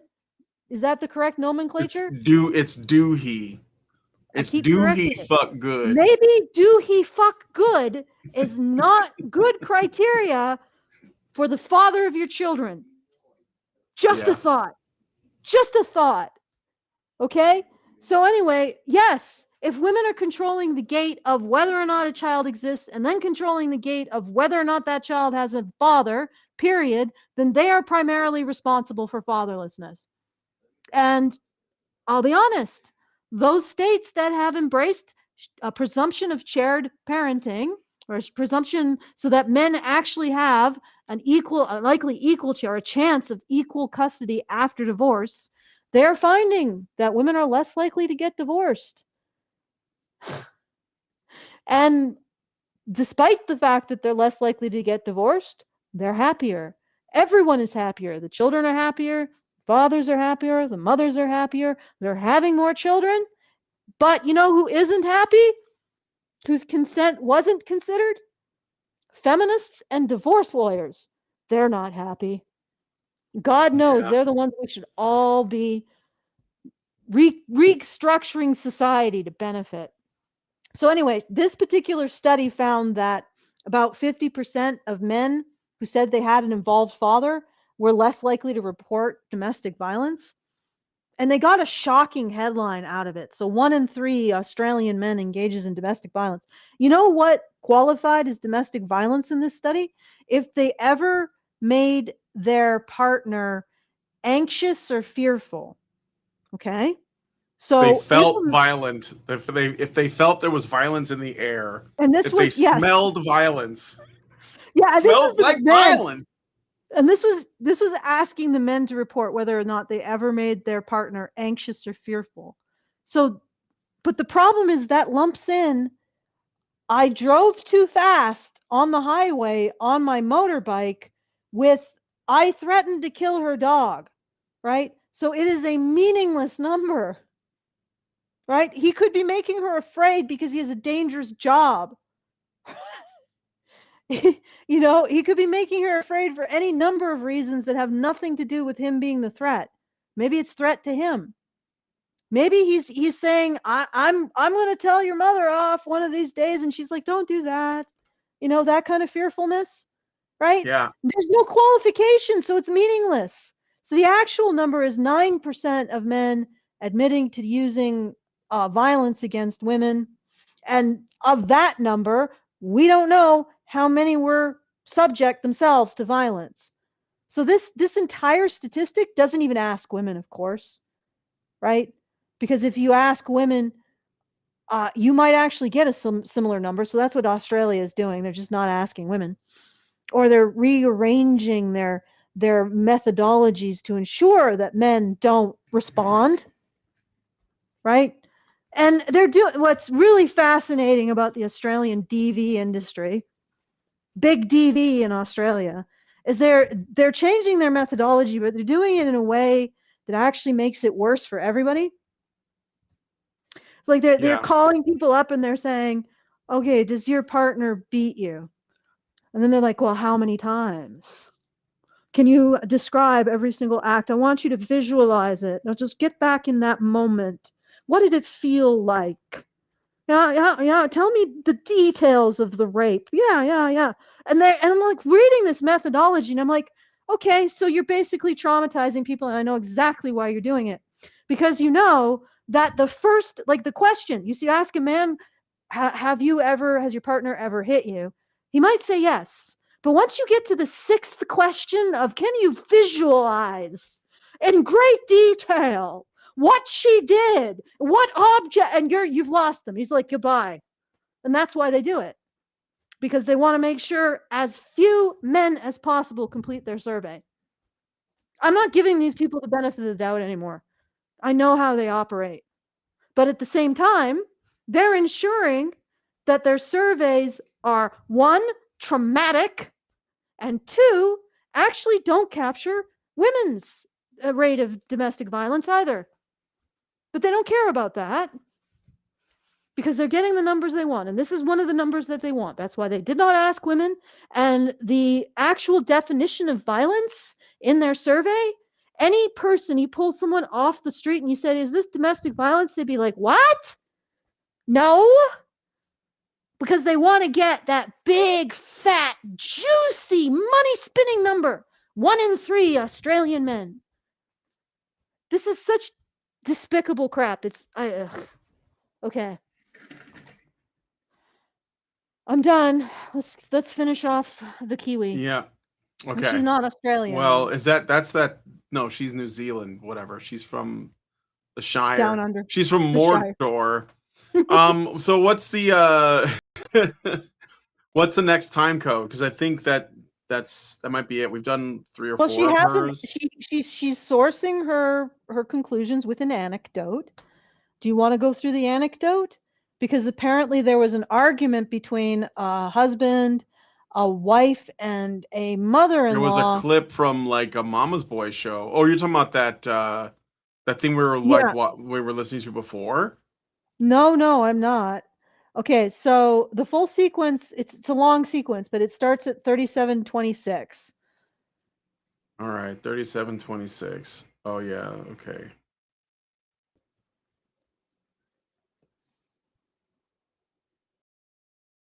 Okay, you got it? Yeah. If you are interested in watching me watch this episode, have you asked your girlfriend, partner, wife, fiance? I'm just innocent middleman. Please figure it out. I love you both, and I just want everyone to be happy. Fuck you, man. Basically, what's happening here is that this couple. What the hell was that? I think that was her. She cameoed herself in this video. A house. They're doing it up. They're renovating it. They've just bought it, and this man is in there by himself on this day, and the contractor is there, and he says that he can't live without his mother, so they need to expand the house to make room. I realized that not having space in the house for my mom is not going to happen because I don't think I could live without my mom. So I called the designer to make sure we could make the necessary changes. It's another reality TV show. I'm just pointing it out so we know. Yeah. All right. Honestly, I think this would be a goodbye moment for me. But let's see what Okay. Yeah. And is telling this to the contractor.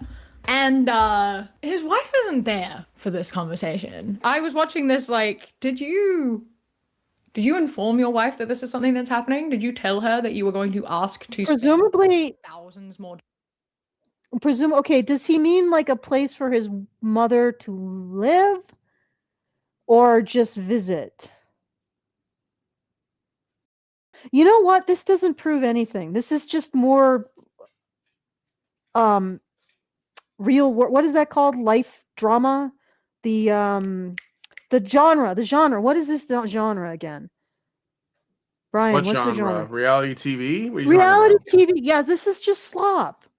Yeah. What does it it's prove? slop. Like this is a weird couple.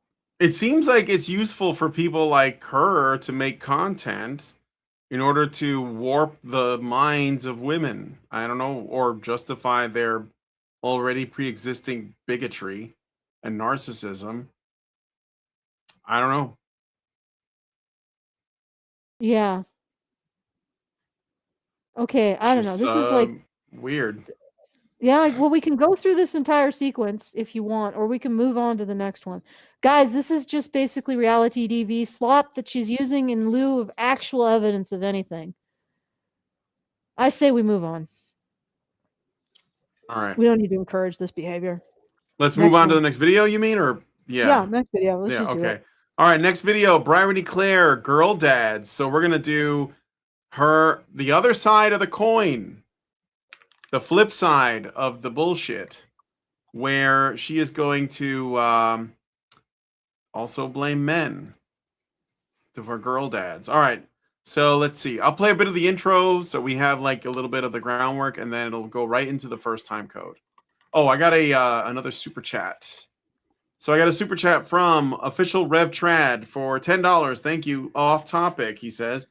When feminists say grape is worse than murder, they are saying Jesus did not suffer enough for humanity. I'm an atheist, and that pisses me off. Last one tonight, I promise. Thank you for that.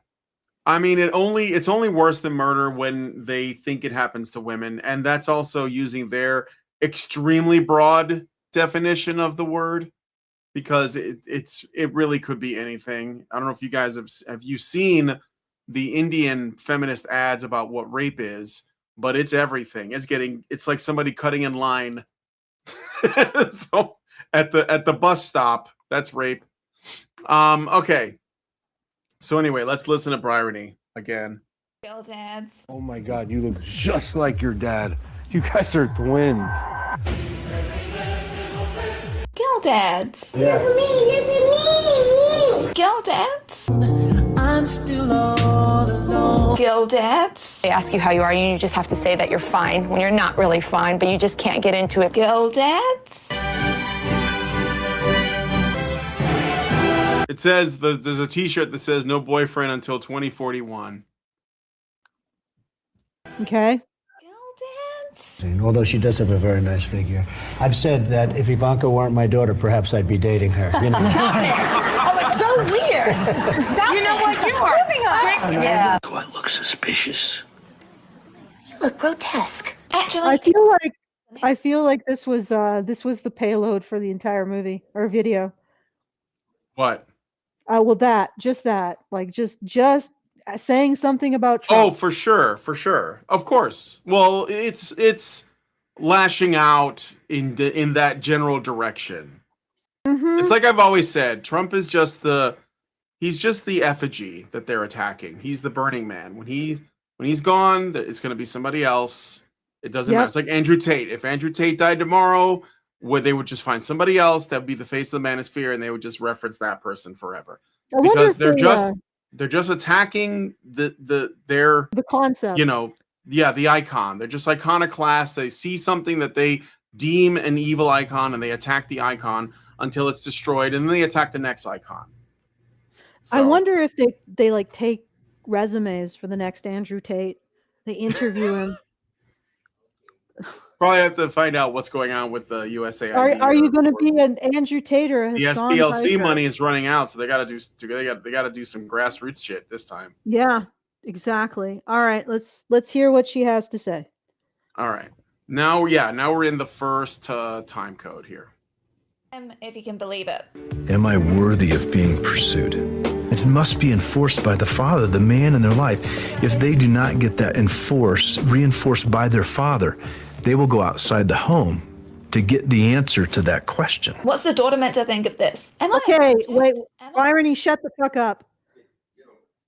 He's talking about the fact that, she doesn't understand this at all. You're going to have to turn on your modality switch right here and listen to what the men are saying without getting emotional. Yes.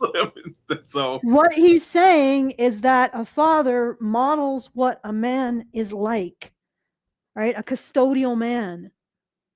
And if the father isn't modeling that, the daughter will go out and try to find it outside the home. I don't know how she managed to find this offensive. Like maybe there's something offensive he said outside of the part that she clipped. But she clipped this and she completely misunderstood it. And he's 100% right. Right?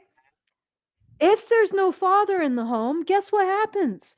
When girls actually go through puberty earlier, and they are less discerning about the type of men that they choose because they don't have a paternal role model. They don't have a role model of a man who they related to on a custodial level, on a level of him being their caretaker, being someone who protected and provided for them without a sexual component. Right? So guess what they're going to lead with every other man in their life? Because they don't have any experience of a man who protects and provides, who wants to protect and provide for them. They don't have any experience of that. So they're not going to be able to find it. And when they go outside their house, guess who they're going to end up with? The type of men who just want them sexually and don't have those characteristics because they have not learned to identify them in men, to recognize where they are. And I cannot believe she turned this into a problem. Well, no, I can believe it. I can believe it because she's a relational web thinker. She looked at that and she immediately had to slot it into where's the dominance and where's the submission? Where's the hierarchy? Where's the status? Oh, this man he's signaling that his daughter is his property.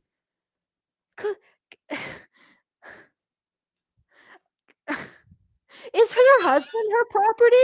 Like, she has a husband, right? Is he her property? I don't want to know what that relationship is like. I know, but I think he's being punished for some like sins in a past karma. life. Yeah, it's karma. He's like, it's just Yeah, he's experiencing he's expunging his karma. But let's just for the sake of argument, when you say my husband, Byrony, are you saying I own this man? He is my property? No. So how is it that I'm pretty sure she can understand when a woman says my son, she doesn't mean literally this is my chattel. She understands that there's a space between something being your responsibility and something being important to you that you believe belongs to you but is not your property. Like, there's a space there. You see what I'm saying? And yet that space completely collapses whenever she looks at men. Whenever she does her squinty little eyes looking at men, what they're up to. Oh, like, good Lord. Okay, let's keep going. Or is are we done this time code? Do you need me to it's like send you 15. some? There's another. No, I got some. There's 15 seconds left in this one. I pray. The girl dad phenomenon is a much broader scope than the boy mum phenomenon that we talked about last time, ranging from wholesome to downright dystopian. Fathers being actively involved in their children's upbringing. Harmony, stop! You just skated past the sexualization of boys. Right? I'm sure you're gonna read the sexualization of girls in your examples, but literally the sexualization of boys. You just skated past that, and now you're saying this is worse. Okay, I'm gonna sit here and be skeptical. I'm gonna sit here and be skeptical that what these fathers are doing to their daughters is worse than parentifying your son and somehow him engaging in sexual behaviors probably because you're sexually abusing him. Now, I shouldn't say and, it's an or, but I'm going to say that I have a doubt that what she's showing is evidence of the horrors of fatherhood include what she showed is the horrors of motherhood, which, again, I just want to remind everyone, included narcissistic abuse of your son and potentially sexual abuse of your son. So that's the bar we're looking at here. Let's see if what she presents is what's awful about fatherhood goes over that bar. Okay, continue. All right.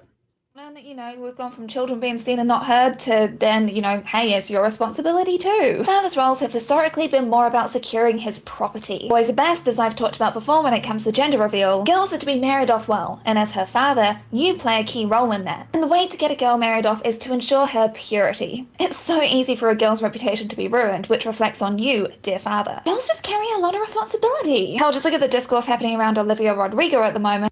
Okay. That's yeah. What discourse? Do you see how easy it is for her to just go like have absolutely no, how uncharitable she is to fathers everywhere, not even specific fathers. Like, I didn't hear anything saying, "Oh, a father who behaves this way." No, it's just fathers. Like, there's just no charity, no grace. Immediately just goes in. She's definitely got daddy issues, but okay. Father's roles have historically been more about securing his property. No, that is wrong. Right? You've just made an assertion, and that is wrong. That's not what fathers' roles have been historically about, because their children were not considered their property. Okay? And also, that's not the way fathers are. All right? Full stop. That's just not the way fathers do. Men have a particular human men have a particular endocrine architecture which is completely incompatible with what she's saying. And I really wish this would become mainstream. I really wish it would. because it's basically scientific proof that men do not do as feminists say they do. Men, when they have children, their entire endocrine architecture reorientates towards protecting and providing for their children. Also, when they pair bond with a woman, like it's below conscious thought.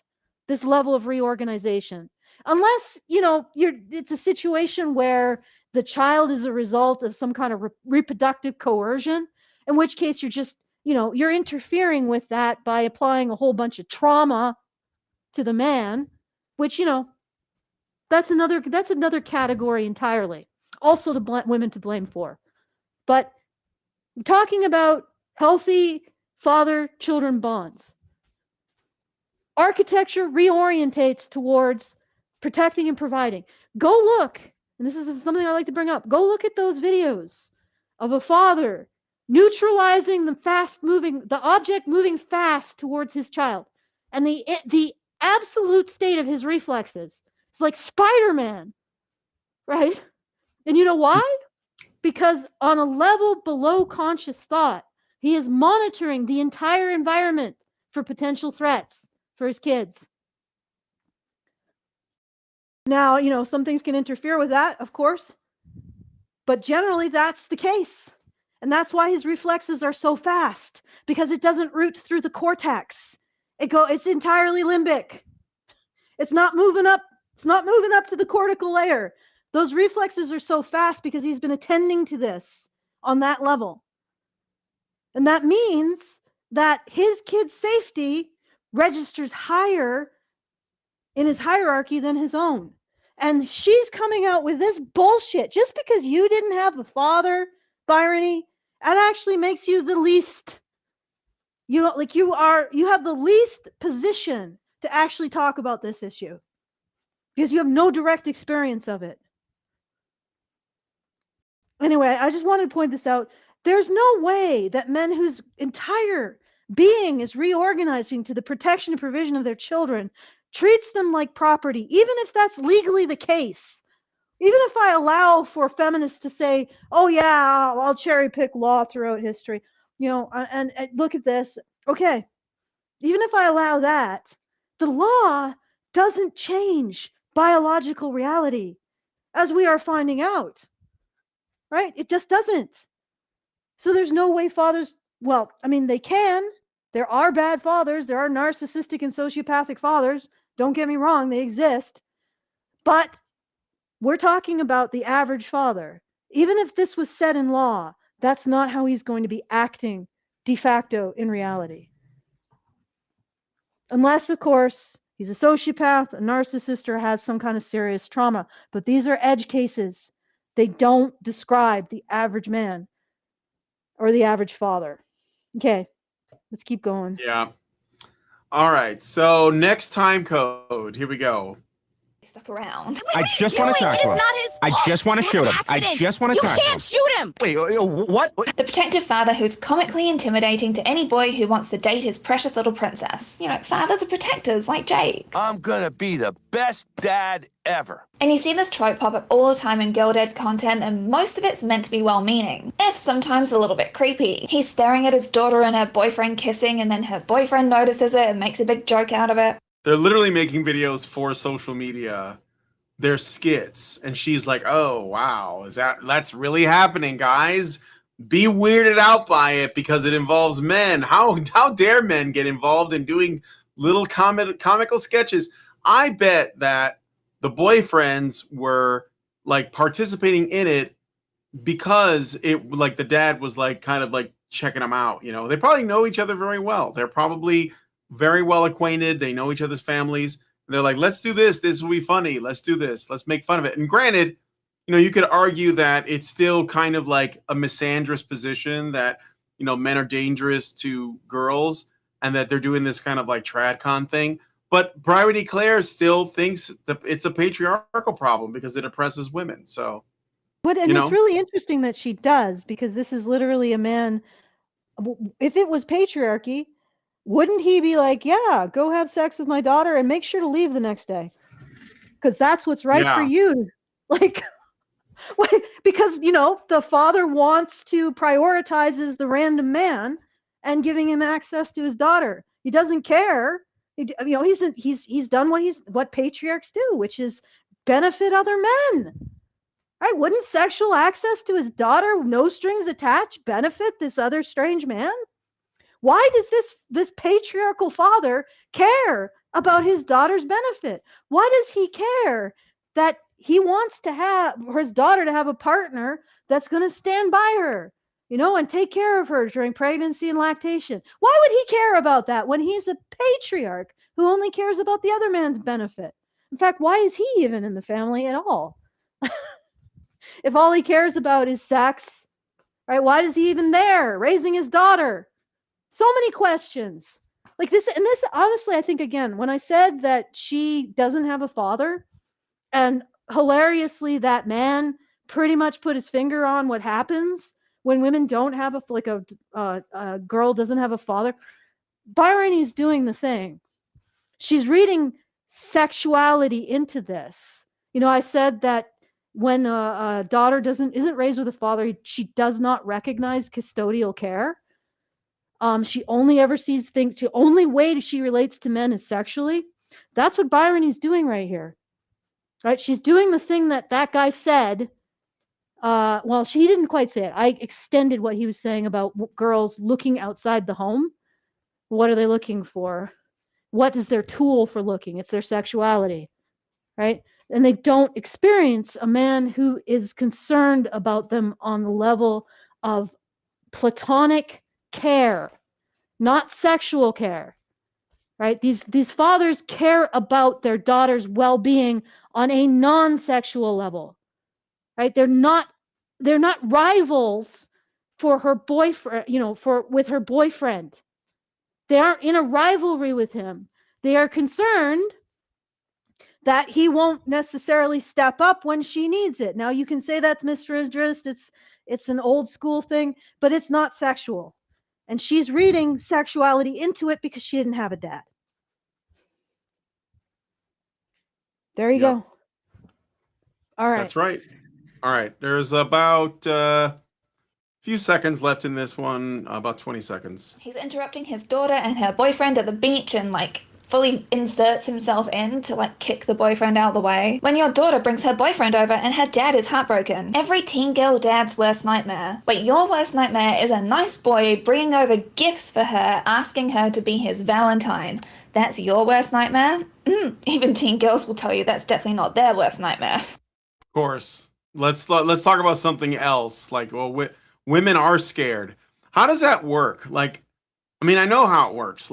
Bryony Claire and other feminists will do this thing where they will suggest to girls that they're in constant threat, and they know this is true because they know other women who have said this, and even women who have never experienced anything that will make them feel like they should be afraid.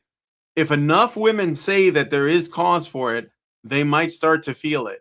There's this, it's well, you haven't seen Midsommar yet, but it's like that. The scene in Midsommar where the girl starts crying and all these other women who don't know her at all, they all huddle around her and they start crying with her, even though they don't know what she's crying about.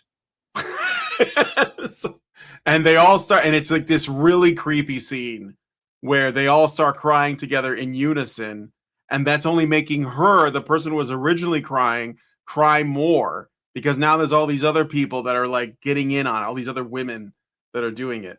And so this girl's, Bryony's she's suggesting, because none of this is ever said outright, because then they'd have to be held accountable for the things they say. So instead, she just heavily implies or suggests that, there's something darker going on with her body language and her tone and her facial expressions. And we're just supposed to come to our own conclusion. It just happens to be what it is that she wants. I get really annoyed with that style of communication. I really do. It just grinds my gears. It just grinds my gears. Can I just point something out? Feminists are constantly talking about how dangerous men are to women. And then they complain when a man who has a custodial investment in a girl, aka her father, is concerned about the attention of another man towards her. Like, which is it? Like, should the father be protecting the girl and reserving her for the bears, or should he just be okay, even though she shouldn't be okay with the man's sexual attention? Like, you get what I'm saying? If the boy is a threat, according to feminists, why do they have a problem with the father regarding the boy as a threat? It's like nothing men do. That's exactly it, isn't it? Nothing is good enough. Nothing gets you out of the labyrinth of catch-22s. All right, let's finish this time code. All right.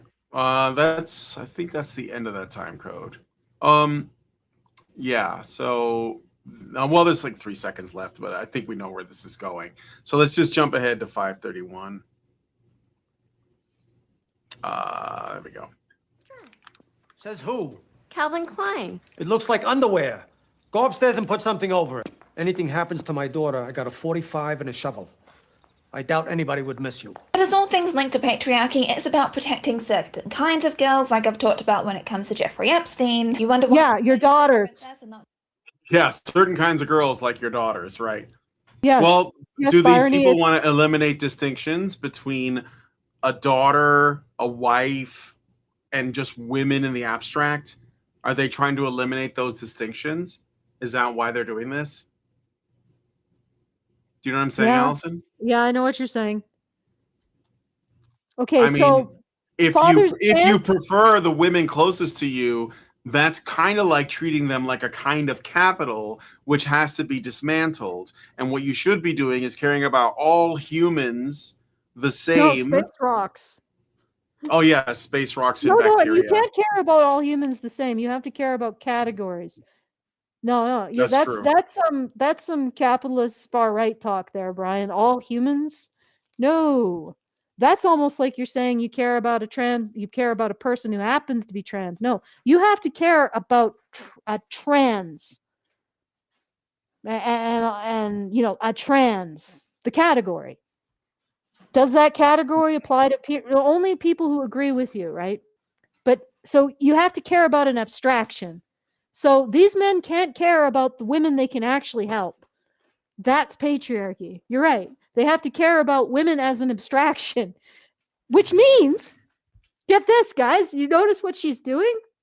If these guys care about the women in their lives, so the women that it actually can benefit, that means they don't care equally for all the women around the world.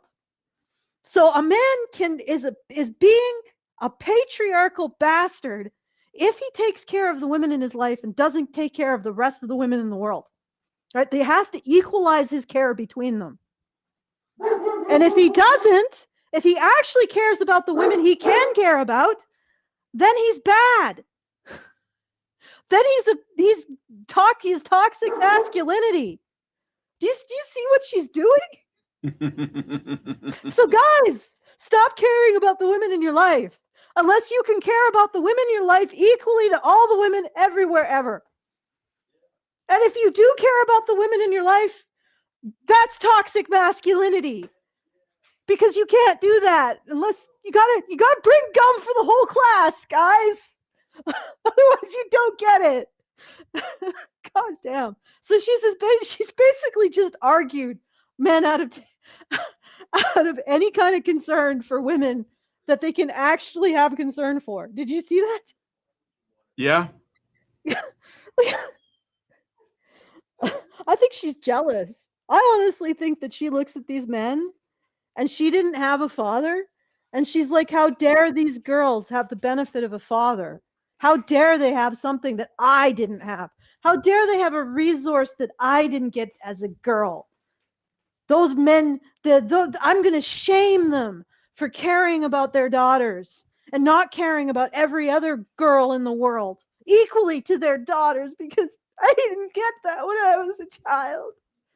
Like, all right. All right, let's keep going. that he's Yeah. strong, kind, brave little girl. In this instance, he gets to be a king. And this is where we get overlaps into the type 4 purity culture kind of dads, and this is where it can get really nasty and murky very quickly. Think like Regina's dad crying in Mean Girls, or like Katie's dad wincing like this in Mean Girls. Man, how is that movie so relevant like over 20 years later? It's memes like this about hot. Of course, she takes the absolute like different takeaway from Mean Girls. Like none of the point of that gets through. And yeah, their fathers are worried that their daughters are going to become slatterns or slags, and that's why they're wondering, did they do a good job as fathers? Probably too. But I mean, again, we're referencing a fucking movie to make a point about reality. So what am I even doing participating in this conversation? All right, there's 30 seconds left. To his father, when men are forced to confront the fact that they viewed women as subjects, and then they're projecting that stuff onto their child, and they're like, oh my goodness, I don't want men to see women the way that I have viewed women, because now it affects my property, my daughter. So what he does, instead of calling out this bad behavior, is put more controls in place around her for her protection. As Jessica Kelgren Frozard Irony! in this video, it's really... This isn't that again, she's reading sexuality into, like, she's reading sexual interest. Now, if it was a situation where one of these fathers was actually sort of quasi inappropriately touching her son, like that mother, I would understand it, maybe. But that's not what this is. She's reading sexual interest into these men being concerned that their daughters won't be properly taken care of when they're vulnerable. That's essentially it. That's what she's doing. And she's doing it because she never had a dad. So that she doesn't know when to stop, when it's not appropriate. She's also making a lot of assumptions about the men, the fathers, that they were doing things to women untoward, and that now that they are fathers, they don't want the same thing that they've done, or the way that they've treated women to be done to their daughters. That's like a real stretch. Like, she's obviously, like I said, it's very uncharitable. We don't know anything about the average father, the average man's experience. It's doubtful that that's how it went down, because the kind of man that probably would, I don't know, be shitty to women probably won't be fathering children unless they have a redemption of some kind. But it doesn't matter. None of that matters because it can't actually be measured. So she's just making the least charitable presumptions about the character of men who are protective of their children. That's it. Because it could also apply to sons, right? So. Yeah, and the category of this is very different. These fathers are being protective of their daughters, right? They're protective. The mothers are being possessive of their sons. You notice the difference? There's a fundamental difference. Like, there is resource jealousy in the mothers. Get what I'm saying? And the fathers are expressive protectiveness. In some cases, maybe excessive, right? You know where grandchildren come from, right? But it's understandable. They know that their daughter is going to be vulnerable. They've experienced that with their wife, and they want her to have a partner that's going to take care of her when that happens, right? That's the reading. That's it. It's protective. It's not jealousy over some kind of resource. The women definitely read more like jealousy over another woman honing in on their resource. So, I mean, yes, she's right about boy moms. I don't think she's right that this is, well, first of all, she's sexualizing this, which is inappropriate, which is really interesting, because you remember I said that the bar that was in the boy, or the boy mom, and she just glossed over the emotional abuse and the potential sexual abuse. Like, that's not here. She's reading sexual interest into non-sexual behavior with fathers, right? Yeah. Okay, let's keep going. All right. Let's see here. Full 635. A little bit more of this. Only particular women who get saved. A lot of these dads don't mean to project slut shaming, but it's what they automatically do. We've got fathers projecting this not just onto their teens. So fathers slut shame their daughters. Do you see that now? Like, it used to be, or we would have thought that the concept of slut shaming, even if you were trying to understand it, was something where it was society or it was police, you know, what were you wearing, which is something that never happened. It was like your peers that would do that. Now it's your parents. Now it's your father. If your father says, I don't want you wearing that, he's slut shaming your daughter. What does that do? What is the purpose of that claim when it comes to how it will affect the dynamic between a father and his daughter? If the daughter believes that her father is slut shaming her, what is the goal? Like, what is the bottom line? What does Byron E. Claire want the takeaway to be? Rebel against your father. Don't go against his wishes. Create strife in the family. That's what it is. You know, you demand liberation, and your father is holding you back. I mean, Also, it's kind of dark, but yeah, it is dark. But there's also another interpretation of that. Don't wear that. Think about the type of man you're attracting. Right? yeah. Simple as that. Like this, do you want the type of man that you're going to attract? And do you want a man who's solely or primarily attracted to you sexually, as opposed to other qualities like shared values, personality, shared projects, whatever else? You see what I'm saying? It's like that is a message that's being sent out into the world, and it's going to be received, and you're going to get back according to the message that you're sending out. Why wouldn't a father have a problem with that? Because he's basically saying the type of man that you're going to attract with that message is not going to be the type of man who is going to take care of you. Right? It has nothing to do with purity. It has everything to do with, I don't want you to be vulnerable in that way. She's reading all of this other stuff in. Feminists are reading all of this other stuff. Pop culture, as a result of being informed by feminists, are demonstrating all of this. And then she picks out pop culture to show her own thesis or hypothesis or conjecture or false accusation. Okay, how many more time codes do we have? That was the third one. Okay. So let's go to the fourth one, which is 1448. With how fathers play with their daughters versus playing with their sons. Like, they will carefully place their daughters somewhere, like she's this precious little object to be like, you put over there, you're on this pedestal, I'm going to look after you by putting you separate from things. And then with boys, they'll roughhouse with them, they'll play with them, they'll really engage with them. One of these is an object, the other one is like a teammate, a playmate. And yes, sometimes this can actually really create like this weird competition level between fathers. So putting girls on a pedestal is actually objectifying them. Okay. Let me get through the rest of this time code. Fathers and their sons, and fathers encouraging like this sort of lockhead notion with their sons, which is really unhealthy too. The study Early Gender Differences and Valuing Strength shows just how early this starts. All of these studies really fall into the gender binary, I'm very sorry. Boys thought it was more important to be strong than girls did, and as they aged, both girls and boys demonstrated knowledge that the stereotype that boys care about physical. I'm sorry, wait a second. She's calling out the gender binary, but she employs an even more strict one than the actual sexual binary. Like, her behavior towards men is distinctly different than her behavior towards women. So she's enforcing a binary on men and women herself. And then she's basically saying, oh, but don't, like, the biological binary. No, that doesn't exist, but men always oppress women everywhere. But there's no biological binary. It's just that every little boy is inculcated with the patriarchy fairy at birth. But there's no biological binary. But boys just want to oppress and rape. But there's no biological binary.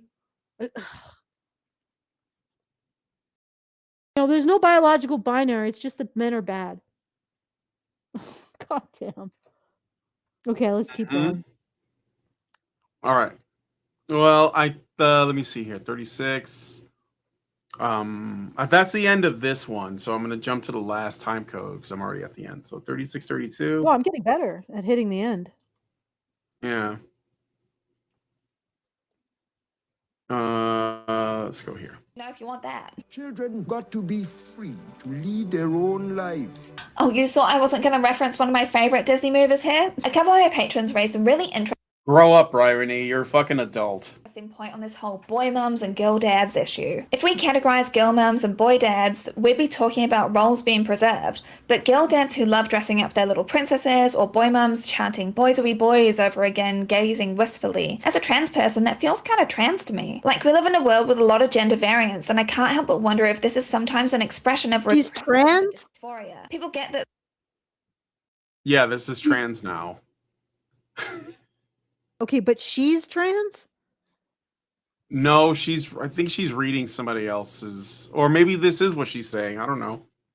Some parents live vicariously through their kids, but when it's so aggressively gendered, I wonder how literal that is. And there could absolutely be some repression happening here. But that's also what happens under patriarchy, right? Because it really does force this gender binary, and seriously, you will hopefully have realized over the course of these two videos that abolishing the gender binary and forcing kids into like this role or this role is something that we should just do, because it's not making anybody any happier. Just like that Redditor said, kids should be free to explore and discover things that they like. Okay. Your job is This is a good place to please stop. don't listen to Reddit. Please don't listen to Reddit. Okay. All right, so she says that children, we shouldn't force the gender binary, but we should teach boys to take responsibility for the sins of patriarchy's past. And we should also teach girls that they're victims of boys, and that boys are more likely to be sexual assaulters, even though there's considerable evidence that that may not be the case, right? So it's not that she's against the gender binary. It's just that she wants her gender binary to be primary. Alliteration. All right. Okay, so just to go through her asymmetrical treatment of men and women, and she treats them asymmetrically, and she has an entire conjecture, which again also has never been proven, so she bases this on nothing, but she treats men and women differently. She treats boy moms differently than girl dads, right? So she's talking about not having a gender binary while having a gender binary. So let's go through that, of how differently she treats boy moms versus girl dads. So it's the same creator, same processor, same prior. All right, so that makes the differences in treatment diagnostic rather than incidental. She built these two as a deliberate two-parter, so the asymmetries are hers, not an artifact of separate framings. Okay, what's identical? Both run one machine. A parent is diagnosed as harming a child through gender.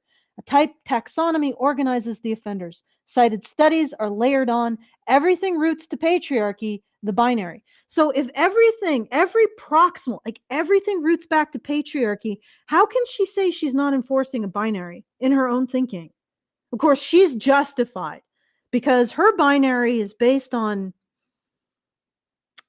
multiply redacted and fraudulent studies, and also studies that she misrepresents, and also pop culture, and also possibly Disney, and also what is that genre again of real life content? Reality TV. Right, that's what she bases everything on. That's what she bases her gender binary on. That's why it's right. Okay, everything roots back to patriarchy, the binary, which is patriarchy, guys. That's the binary. Somehow, the binary is patriarchy. So you're not supposed to do the binary, but we are supposed to binarily blame everything on men by using the word patriarchy. Both close on. Patriarchy hurts everybody. Both also misread the parents over attachment. Protection in one, attachment in the other, as the core pathology. Right? Where they diverge, and the divergence tracks the parent's sex. Culpability. The father is the dispositional terminal villain. Even the fully involved dad is demoted. Bare minimum mother. So she refers to the fully involved dad as the bare minimum mother. Except if you think about it, the bare minimum mother is a mother who manages not to get written up by child support services and her child taken away. So, marginally neglectful to the point where she, the kid is getting food and shelter, right? So she's not having child support services come in and take her kid. That's the bare minimum.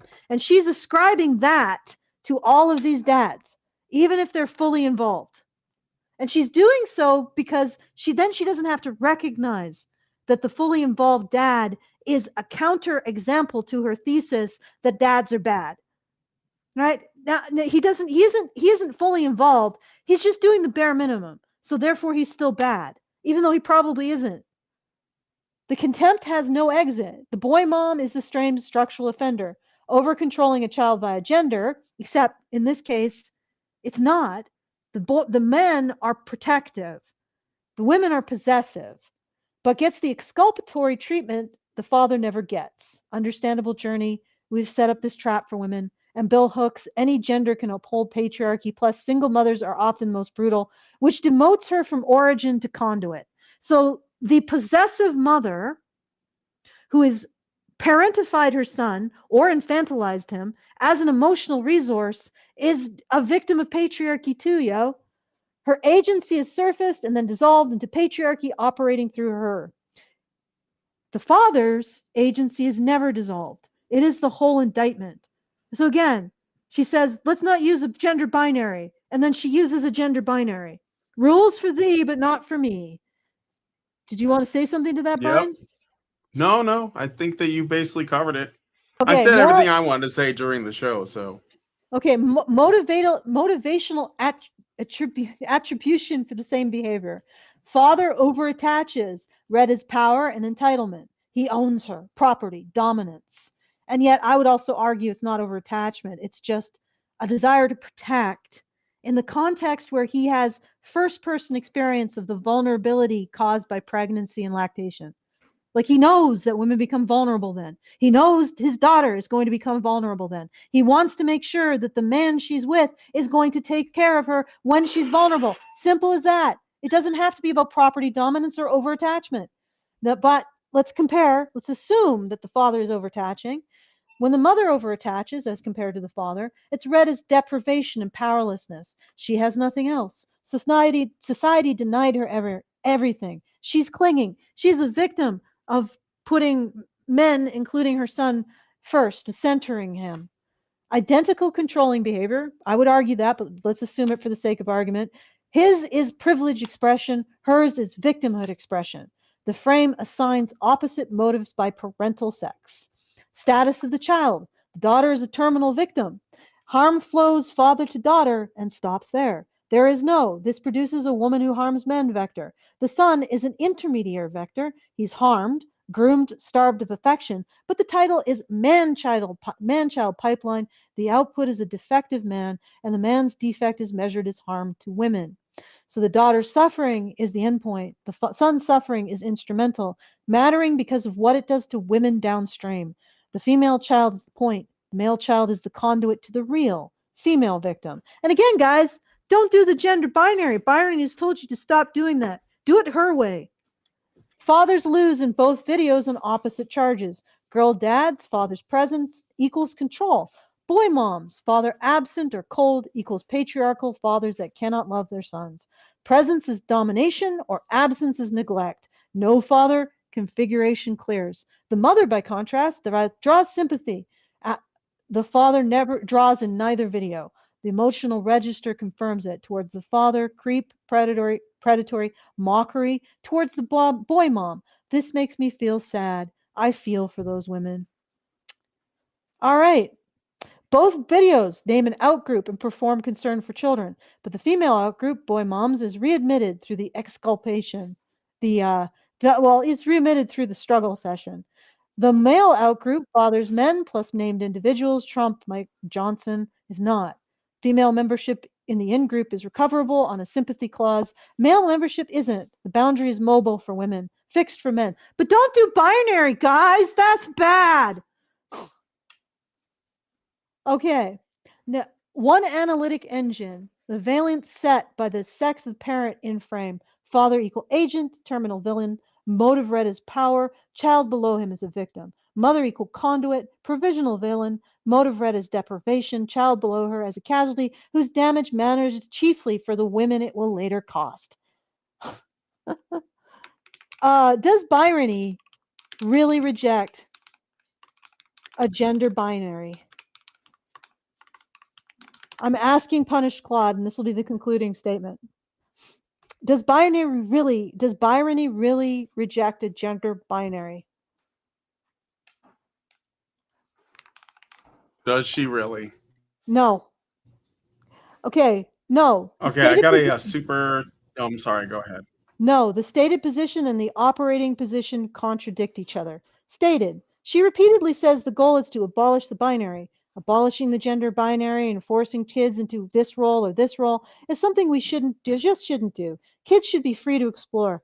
The differences between newborn boy and girl are not for any made-up social construct. Gender is forced by patriarchy. That's an explicit anti-binary thesis.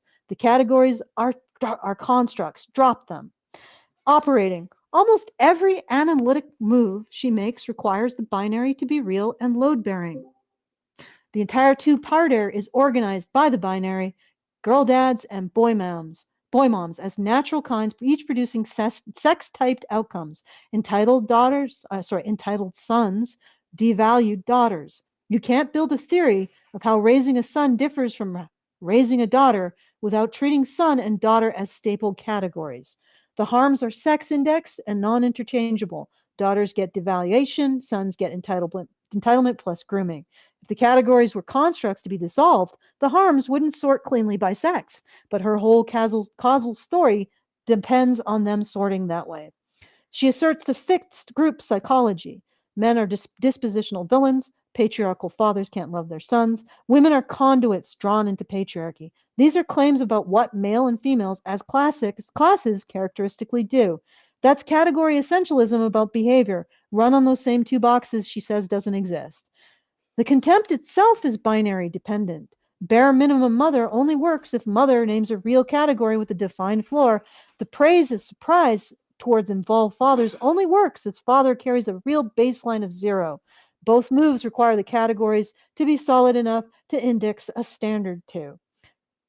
The contradiction is only apparent if you read her as anti-binary. She isn't. AI has declared Byrony not anti-binary. She's one anti-pole, the male pole. The categories are kept fully operative for the purpose of sorting blame. Men equal agent, villain, female equal conduit, victim, and dissolved only rhetorically, and only when dissolution solves the same end. For example, a daughter who's a tomboy betraying the binary is used to attack the father, not to question the category. Abolish the binary functions as a slogan that licenses condemning whatever men do with their half of it, while the binary keeps doing all the analytic work underneath.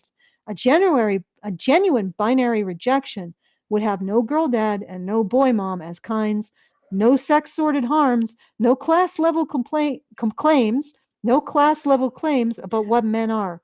She has all three. So, rejects it in profession, relies on it in practice, and the practice is where the actual position lives. So get this, guys. Binary. Sorry, guys. Byrony uses binary or anti-binary belief systems because she wants to see men as bad, but she doesn't see that as a binary proposition.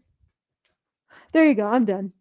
Go ahead, Brian. All right, I got a super chow from Mafiction for $5, and they say Bryony treats her fiction as a reflection of society, like the girlfriend that gets angry at her boyfriend for cheating in her dream.